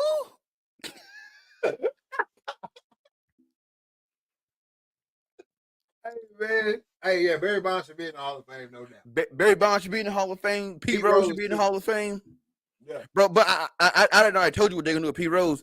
They're going to he die, and then he gonna die, and they're gonna put him in that joke. It's gonna piss me off. I don't think he getting in, bro. They gonna wait till he die. I don't think he getting in. I don't think he did him. He was too slick. He was too damn slick. If he would have been sloppy with the shit, he'd be in. They'd have put him down. He'd have got what he got. Boom, we moved on. They'd have put him in. That damn Pete, boy. Hey, he was cold with it. I'm doing this shit. I tell them what I'm gonna do, and I'm going to go do it. Period. I'm having two singles and a home run tonight. Hey, you know what he told him? I never bet on us to lose. I never bet on us to lose. I was like, put him in the hall when he said that. Put him in the hall. Bro, I wasn't going out there throwing the game. If anything, it's on me. It's on me. I'm going to the win them jokers. I ain't never bet on us to lose. Every time I made a bet, it was for us to win. And so that's why I think it's so different with Pete. If Pete was going in there saying, hey, yeah, we gonna lose. Take the socks -2. That's different. But he in there saying, hey, I got my money on Philly. Come on. Hey, Philly by 5. I got my money on Philly, bro. We finna get on their ass tonight. I feel like that's fine. Yeah. You're supposed to go out there and try to win. Like, you're at that point, you're doing nothing wrong. But now, if you Calvin Ridley in the shit, you gotta oh yeah, they finna bust our ass tonight. Go put this bet in. That's different. And I think they know they messed up on it. That's why they gave him the big ass contract. I think they realized, oh, we messed up. That's what I'm saying. Pete Rose should be in. Barry Bonds should be in. My boy never tested dirty. Never tested dirty, bro. Barry not in because he didn't like talking to the media. Yeah, Barry didn't get in because he wasn't like outside of baseball. That shit ain't have shit to do with baseball. Nope. Greatest hitter. Greatest hitter ever.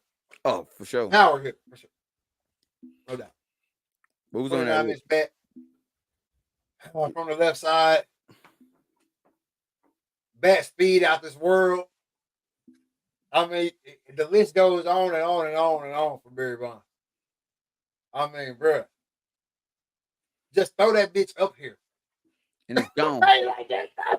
Just throw that ball up here. Inside, outside, down low. Just throw it up here. My boy, took it out to prove a point. Remember when they were trying to walk him? Yeah. They was I think he got the most intentional walks ever. Also, they were trying to walk him, and they was throwing it over there in the other batter's box. And he stepped across and whacked that bitch out. Like best hitter ever. Never get in. Never get in. When we all dusty crusty in that box, way down the road, bro, they won't even know who he is because they don't talk about Barry Bonds. No, not at all. They won't even know who he is. You got power lefties right now who don't even go watch Barry Bonds tape, bro.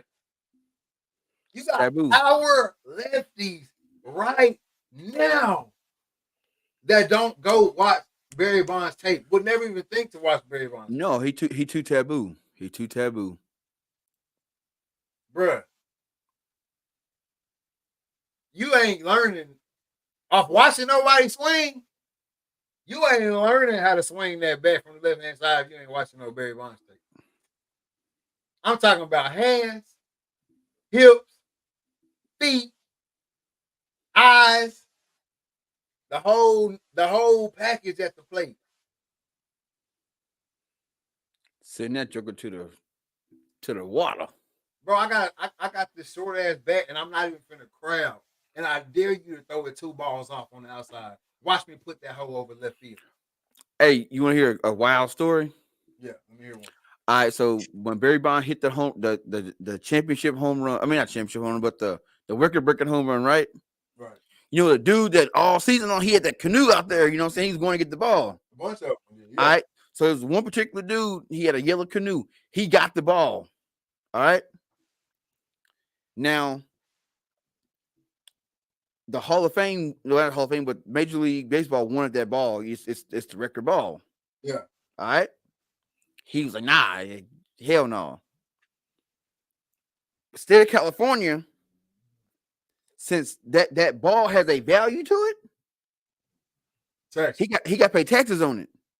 The taxes were so high, he had to sell the ball to baseball to pay the taxes.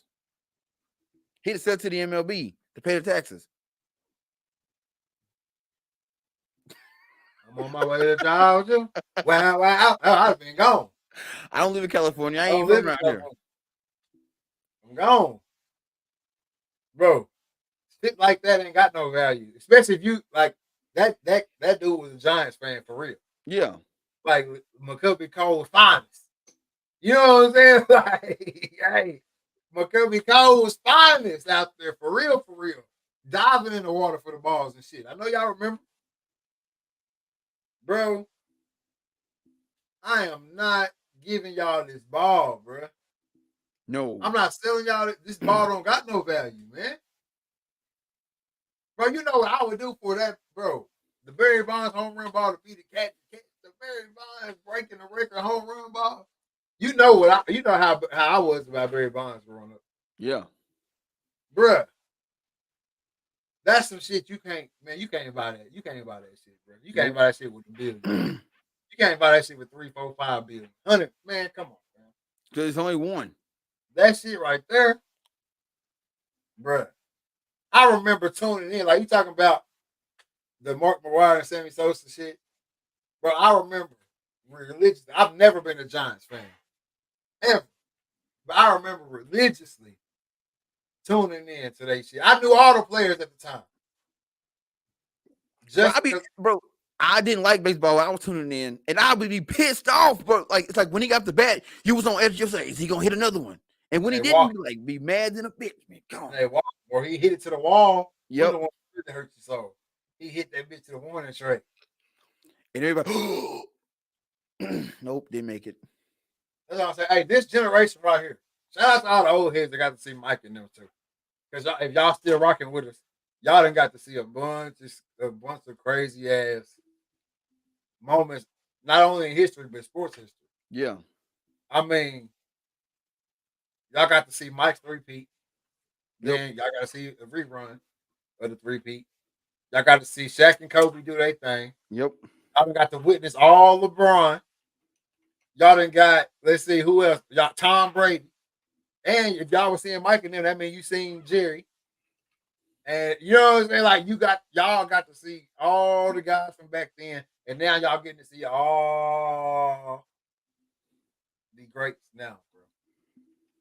Like it's been so much. It's been so much. That's just crazy.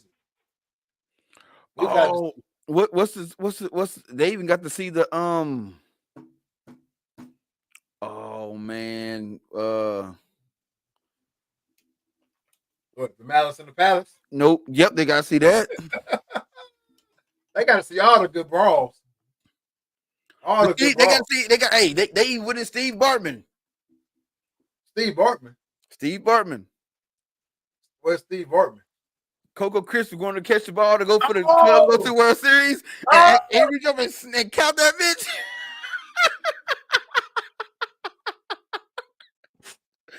Bro, that's the Steve GOAT. Hartman. Huh? The GOAT? Who? Is that what they call him? Steve Bartman? No, they call him the GOAT, don't they? No, they don't That's the call him the Chicago GOAT. guy? Yeah. Yeah, they call him the GOAT. The GOAT. Like the GOAT, like not the good GOAT, not like the greatest of all time. They call him the GOAT, like it's bad. Yep, Steve Bartman. Yep, the GOAT. I told you. Yep. The curse of the Billy Goat. The Billy GOAT. Hey. Shit. Hey. Had a helicopter for my boy. Bro, they don't mention that something's his name in Chicago. I got bro, one now though. They can shut that. I don't think he probably don't even live in Chicago no more. They got one now though. So they good. They broke the curse, man. They good. They good. Hey, my boy reached out there. Hey man, as a fan, look, if I was a fan, I'd have snatched his ass up. I'd have been pissed. But as a bystander watching and knowing how it feels to be a fan, man, give me that ball, man. That's coming right to me, bro. I've been waiting on this year. I've been coming to these games my whole life trying to catch a ball, bro. Call me off. Yeah. Call me off, bro. I'm trying to catch it just like you. He took it out of his glove. Man, he ain't looking down. You know what I'm saying? He wasn't looking down, right? He was looking at the ball, bro. Hey, even go back and watch the video. He like, and it was, That's what I'm saying. He has no idea. He has no idea what he just did, bro. Like, bro, talking about from sugar to shit. Hey, my boy turned around, boy. He was ready. He thought they was going to celebrate with that. He turned around, yeah. Oh, man, that shit's tragic, bro. Hold on. Oh, you don't tell me you got the video. Gonna get us banned at this beat. No, he ain't.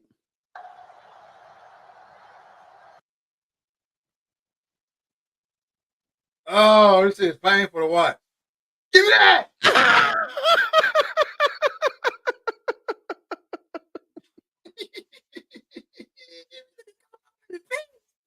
Oh, that's not Coco Chris, bro. That's Lou. Morsels of Lou. Yeah. Give me that!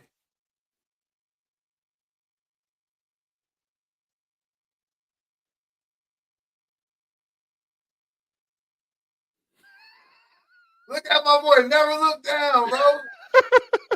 Never look down. My boy. Chance of a lifetime. Chance of a lifetime for him, bro. That's all I know.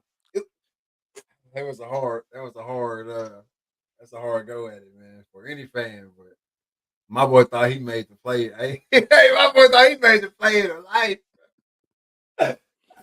But you know, I'm not gonna lie. You could have kept me out them stands if I'm moist and stuff. I thought it was gonna be a home run. I forgot that it was a foul ball. So No, it was a foul ball. Yeah. So I feel like it's a foul ball. It's coming over this way. He didn't know that cat was finna come catch that joker. Man, look, if I'm moist as Ludo, hey, ain't nothing y'all can do to keep me out them stands. Oh no. Ain't nothing y'all can do to keep me out them stands. You just took a moment from me. Bro, you just took a moment from the city. Yeah. You just took it, bro. You just took it all. Because they go on to lose. You just took it all, bro. Like, you just took it all. That shit crazy, man. Shout out to him, though, man. Shout out to him. Hey, we got to get to a little March Madness before we get about it. Yep. March Madness. I'm not going to lie. I'm not watching the men at all. All right. Shout out to Oakland for shaking up the world in the very first game. And buddy got $1 million NIL deal. Shout out to him. If y'all haven't seen his story, y'all don't know the dude from Oakland story, you gotta go check that shit out. Yeah. Like legitimately, out here living on a prayer. You know what I'm saying? Like somebody gonna want me. Goes and plays at some community college, junior college. Finishes up. I got one more year eligibility. I'm just gonna put my name in the portal and see what happens.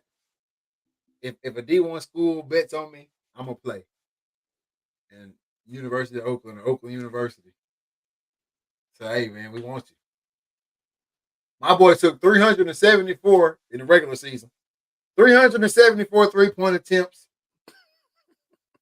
8 2-pointers.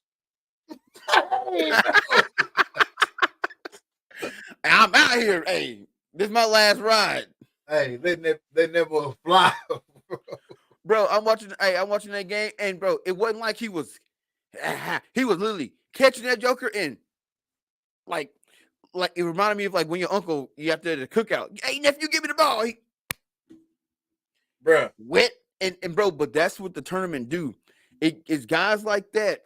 They get hot, and when they hot, ain't shit you can do. There ain't when you got a guy that just throwing that joker up, literally just throwing it up and hitting it, ain't shit you can do. Nothing. That dude right there is the definition of do your job. That's it. I don't need you out here. You not Superman, bro. I don't need you out here dribbling. I don't need you out here trying to take nobody to the cup. Hey, your mid-range game really ain't, you know what I'm saying? You can't get it off like that. You don't know how to create. You a shooter. We're not passing it to you to ISO nobody. We're not passing it to you to pass it back. We ain't pass. You know what I'm saying? Well, when we pass it to you, you got one job. You shoot the ball. Shoot. If I'm passing it to you, you shoot the ball. So I guarantee you, I don't know, buddy. I don't know what his practice life is like. I don't know what his work ethic in the gym is like. But I can kind of see probably how his practices go when he's not with the team. Got somebody in there rebounding for him. He's shooting. They catching it, and they passing it back to him. When they pass it back to him, he ain't doing no, oh, I'm AI, I'm Kyrie, I'm none of that. He catching that joker, splash, however he catches it. And he, bro, because it's too fluid. Yep. Go back and watch his tape. You know me, I'm going to go back and watch the tape. Don't watch the Kentucky game. That, like you said, that's tournament time. That does that to people. That's tournament time.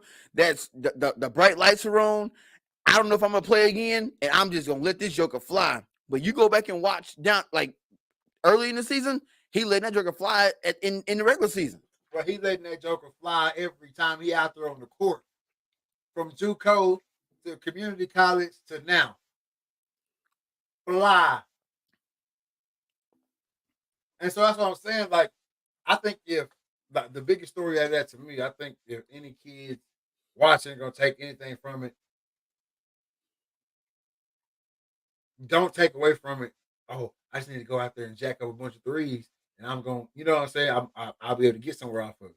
Yeah. No, take off of it. Know your role.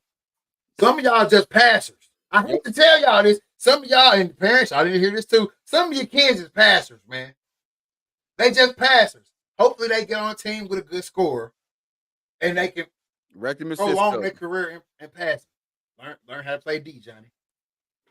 Your ass gonna pass the ball and you're gonna be able to play D. That's your contribution to the team. Some of y'all kids got big men, they not a stretch. Because that's what everybody do now. They got a big ass son. They want to make them a stretch, make them shoot the ball. Some of y'all kids ain't no stretch. Nope. Find out what your kid's role is. As a player, find out what your role is. Practice your role. Yeah, you can work on your other shit too. Because you're going to need a little bit of bag if you're trying to, you know what I'm saying, get to the pros. Yeah. You're going to need some type of bag. But primarily, work on your job. Period. Baseball, whatever position you play. Hey, after about 10U, 12U, if you ain't pitching real, you probably ain't no pitcher. You know, no pitcher. So let's work on these field and these ground balls a little bit harder. If you're an outfielder, it shouldn't be a ball hit that you can't get to.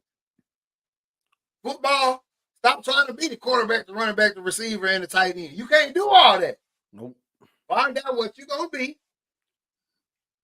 and let's be that. Work on your role. The coaches always tell you, if everybody take care of their job, we're going to win tonight. But then you got Ricky, who the damn DN, he want to cover. You got covering, dog. You a DN. Play your role. What you worried about the slant for? You get to the quarterback, he can't throw the slant. You get to the quarterback, get your hands up, you knock down the slant. But you worried about dropping and cover because they keep running the slant on y'all. Sorry, ass. That's the shit. So that's what I'm saying. Like this cat right here, I'm a shooter. I think what they say, he scored all them points on like 6 dribbles. 3. Shit like that. 3 dribbles. 3 dribbles. 27 points, 3 dribbles. 3 dribbles. And them hoes accidental. Like he ain't catching good. You know what I'm saying? Like, I know my role and I play it well. And I weigh it well on the Libra scale.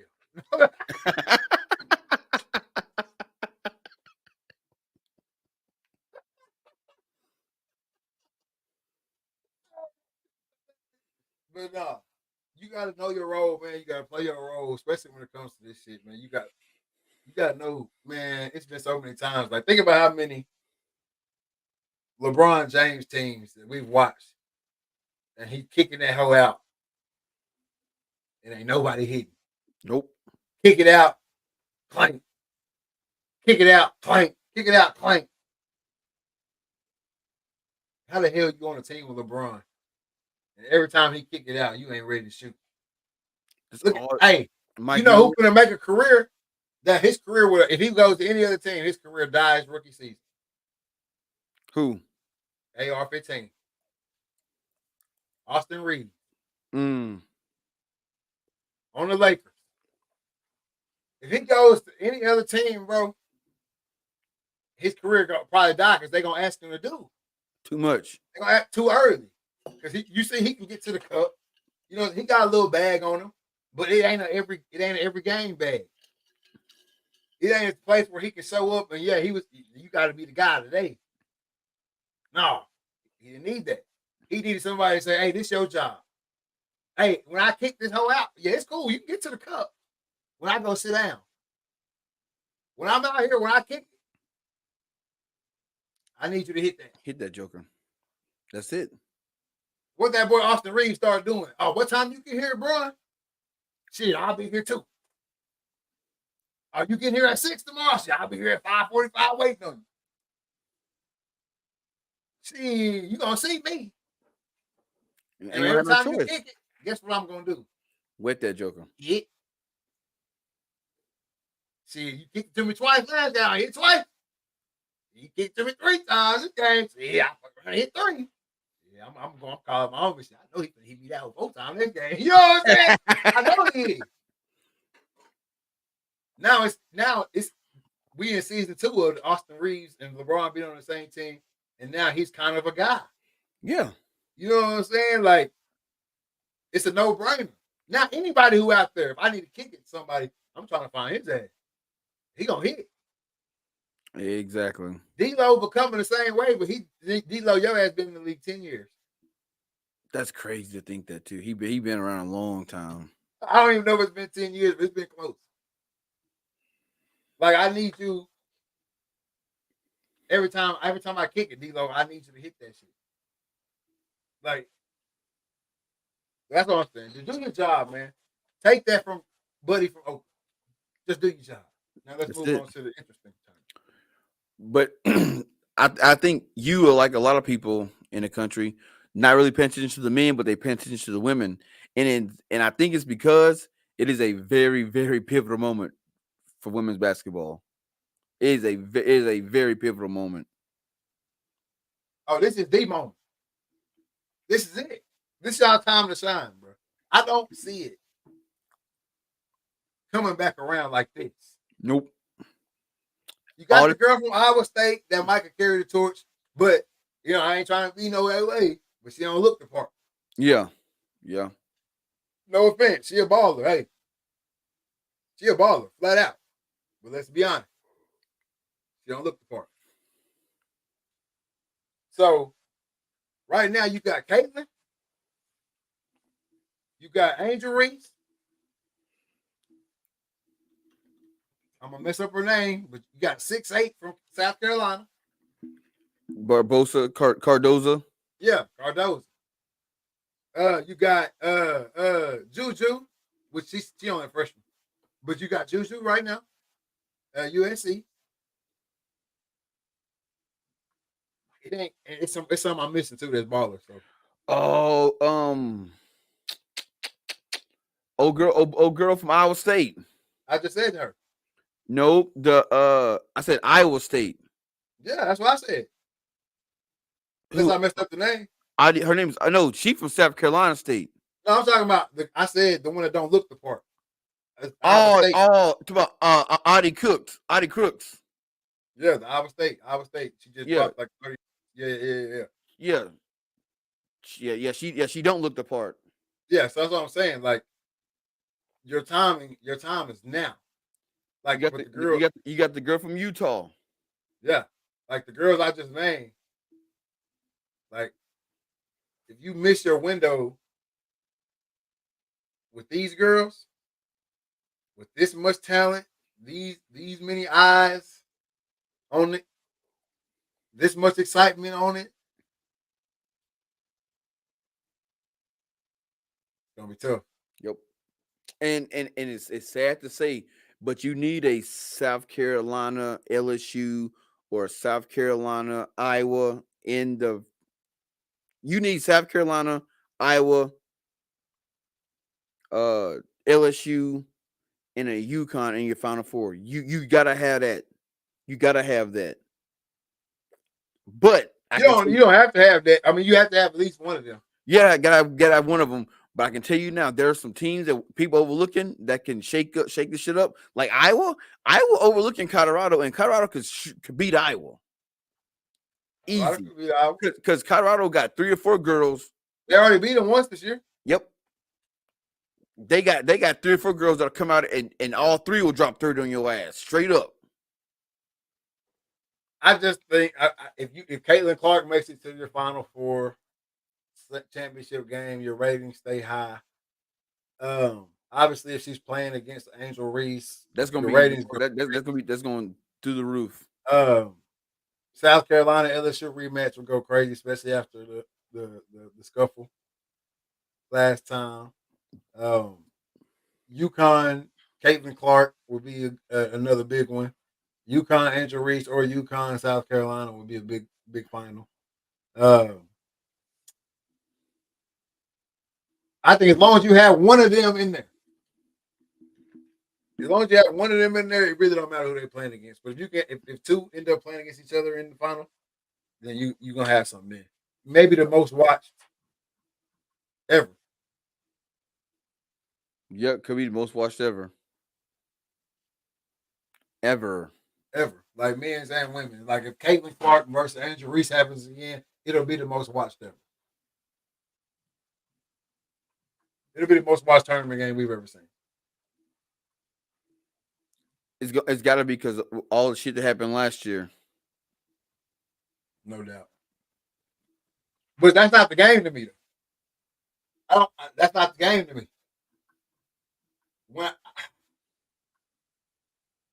I see Caitlin Clark, it ain't Caitlin though. It's not her fault. It's not her fault. But when I say Caitlin Clark, I really mean Iowa. Yeah. When I see Caitlin Clark play athletic teams, she's the only one out there. Yep. She's the only one out there. It's a couple girls on their team that got a little bit of juice.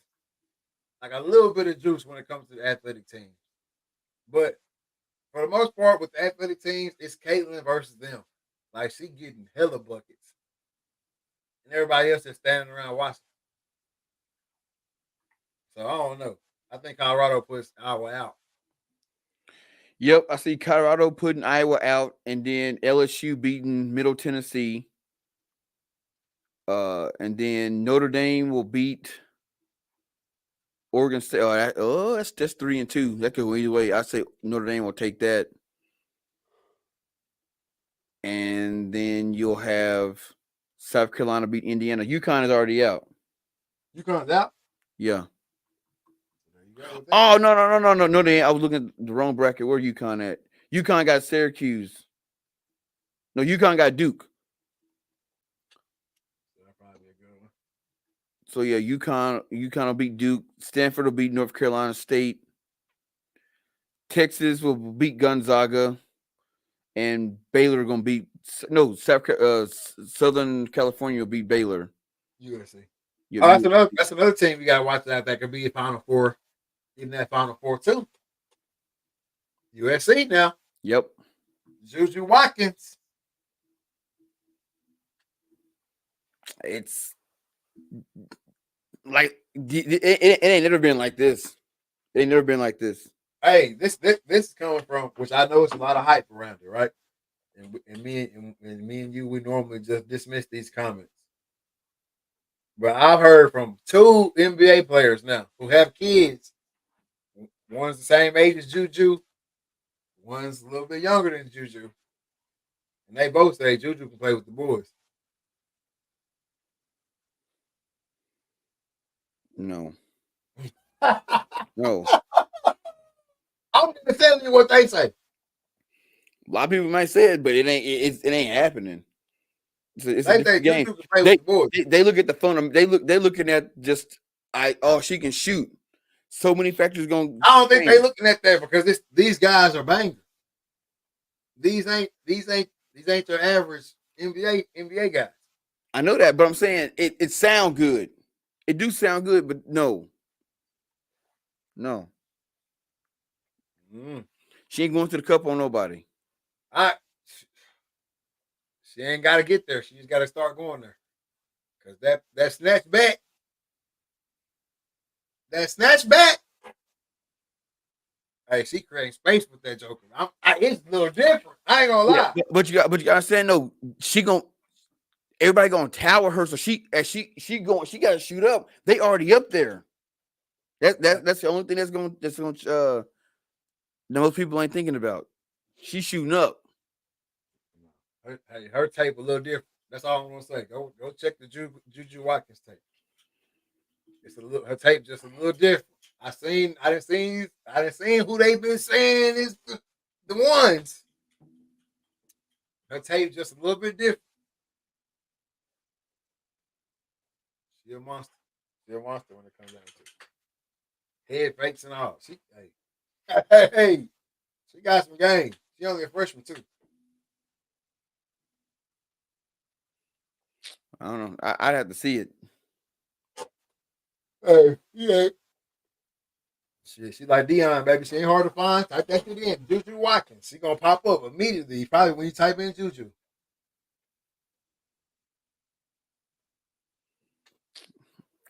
I'm gonna check it out. He said, I'm gonna check it out. Hey, conspiracy time, man. Conspiracy time. Conspiracy time. The Francis Scott Key Bridge, Baltimore, struck by a boat,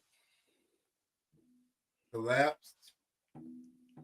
There were no cars on the bridge at the time. Yeah, it was. There were. I saw something that said it was a red truck. Oh, one car. Yep, they found it this afternoon. One car on the bridge, and then the construction crew. Yep. Boat strikes the bridge. Bridge collapses. Tragedy. Okay. Boom. Situation over. So we think that bridge was made of damn Legos because that bridge, as soon as that it ain't funny. It's not funny, but I'm watching the video because this is before I knew about what happened. I'm watching all I know is the boat gonna hit this bridge, but I'm thinking it's gonna hit the bridge and it's gonna that boat tapped that bridge and that shit felt like Legos, man. Bro, it like you said, the situation is not funny, but the way that it happened, I thought it was a fake video. Yeah. When I first saw it. Because of the way the bridge fell. But now you got the internet detectives they come out of the woodworks. I don't know where they at all the time on a regular day-to-day basis, what their jobs are, but when anything goes down, they pop out in full force. All right, so the internet detectives are going in, they're slow-mo and they're looking around. I've seen an unlimited supply of videos, right? I mean, they slowing it down. They showing like it looked like sparks explosion, which I know the bridge had lights and Yeah. it was wired up. So Yep. you know what I'm saying? Like there could be sparks and other stuff from other things than an explosion. But I'm like you. The way that bridge collapsed, like it had to on a hard windy day, it had to be swaying. Yeah. The way Bro, it collapsed. bro, I've been on that bridge. I've been on that bridge. Is it a faulty bridge? I mean, when you was on it, did you feel safe? Did you feel the ground move? It's a bridge. It's a bridge.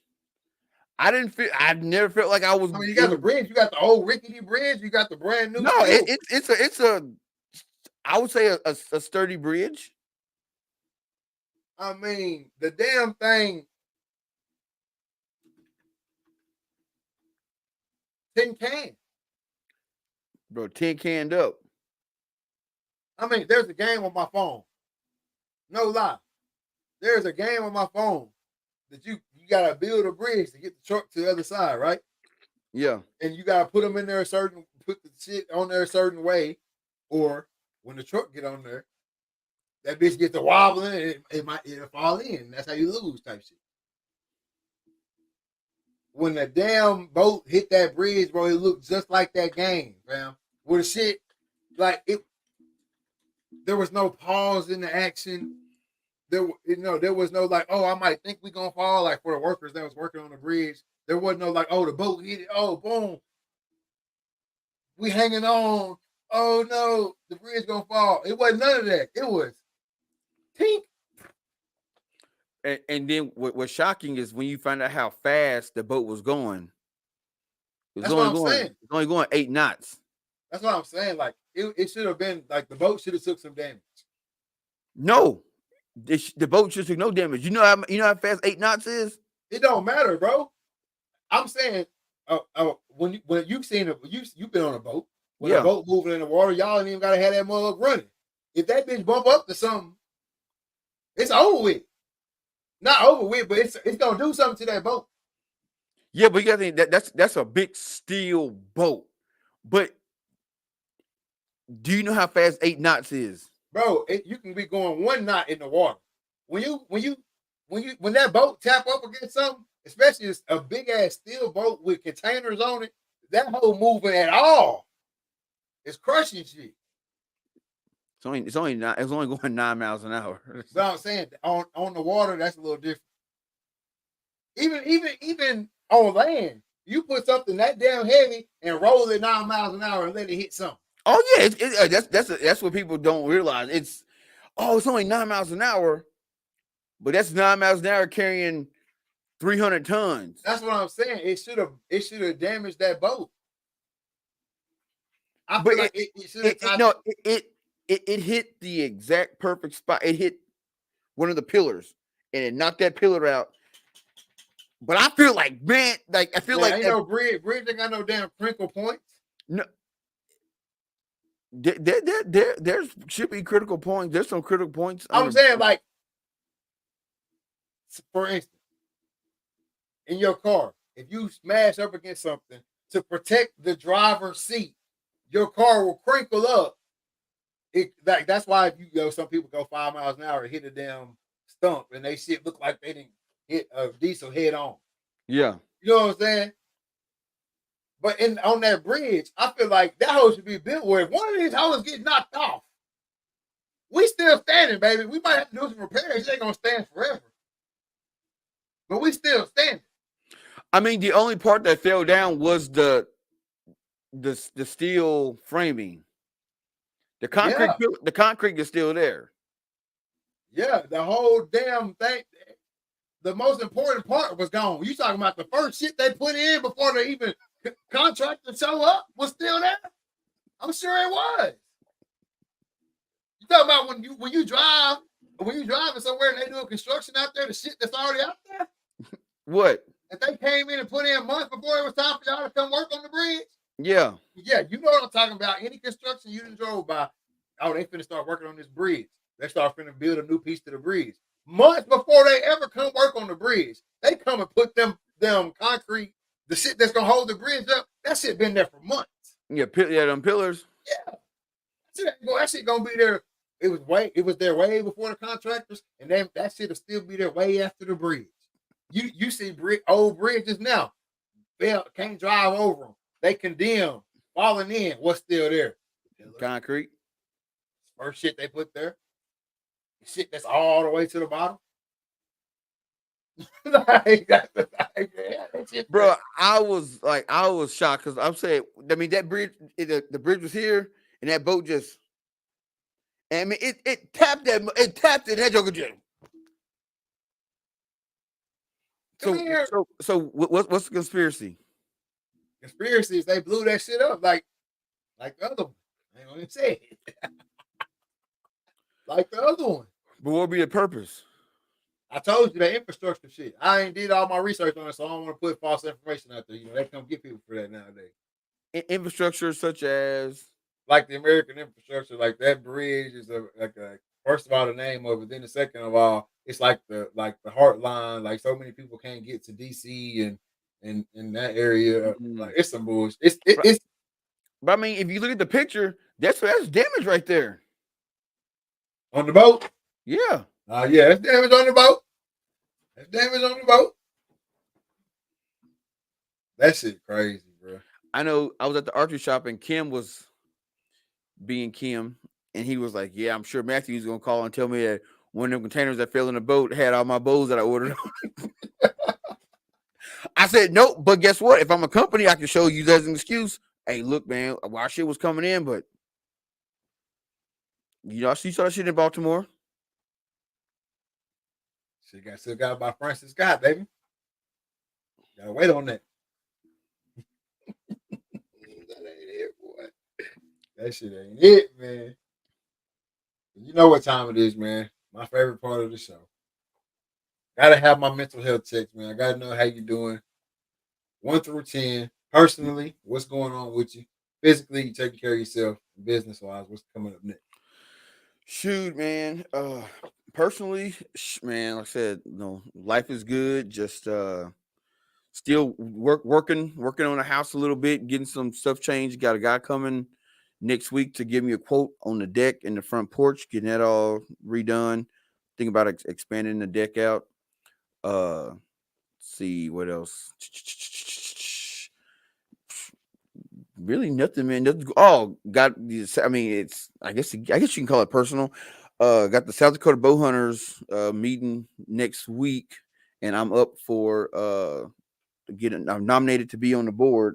So hopefully, if all goes well, I get voted in, then I'll be board of directors for South Dakota Bow Hunters Association or Inc. Incorporated. So I mean, personally, man, everything is good, works good. Can't complain. Physically, man, still feeling good. Down to 240. So losing the weight, cardio's up, getting stronger. I feel like I'm stronger than I've ever been. But physically, the gym is just beating me up. So I'm about a 8 at physically, and then business wise, man, got the new dreaded Archer merch came in today. Not it's only for the tack goers. You know what I'm saying? It's only for the team going to tack. So when you see some guys around Texarkana and around the country that's rocking some shit that you can't get, just know they part of the team. So can't wait to get that out. We got tack coming up, which is great. Had a great podcast last night. Had a great podcast last Thursday. With Miss Heather Hawk out of Florida. Great outdoorsman or outdoors woman. Just loved turkey hunting with her family and all that. So shared her story. And just and I'm gonna be on the publicity podcast tomorrow. and they just going, pick the mind of the dreaded archer. Now I feel like I'm getting a lot of steam, been posting a lot, really interacting on Instagram, and now guys reaching out to me, hey, we want to know more about you. Like we seen your show, but they want to know who the dreaded archer is. So got a couple shows lined up where I'm gonna be the guest, and I'm super excited. So business wise, man, everything's about a 10. Most definitely, man. Most definitely. For myself, personally, man, can't complain at all. Everything is everything. Um, just grinding it out day after day, stacking days on top of each other, hitting that tree in the same spot. Um, just keeping on. Played the lotto.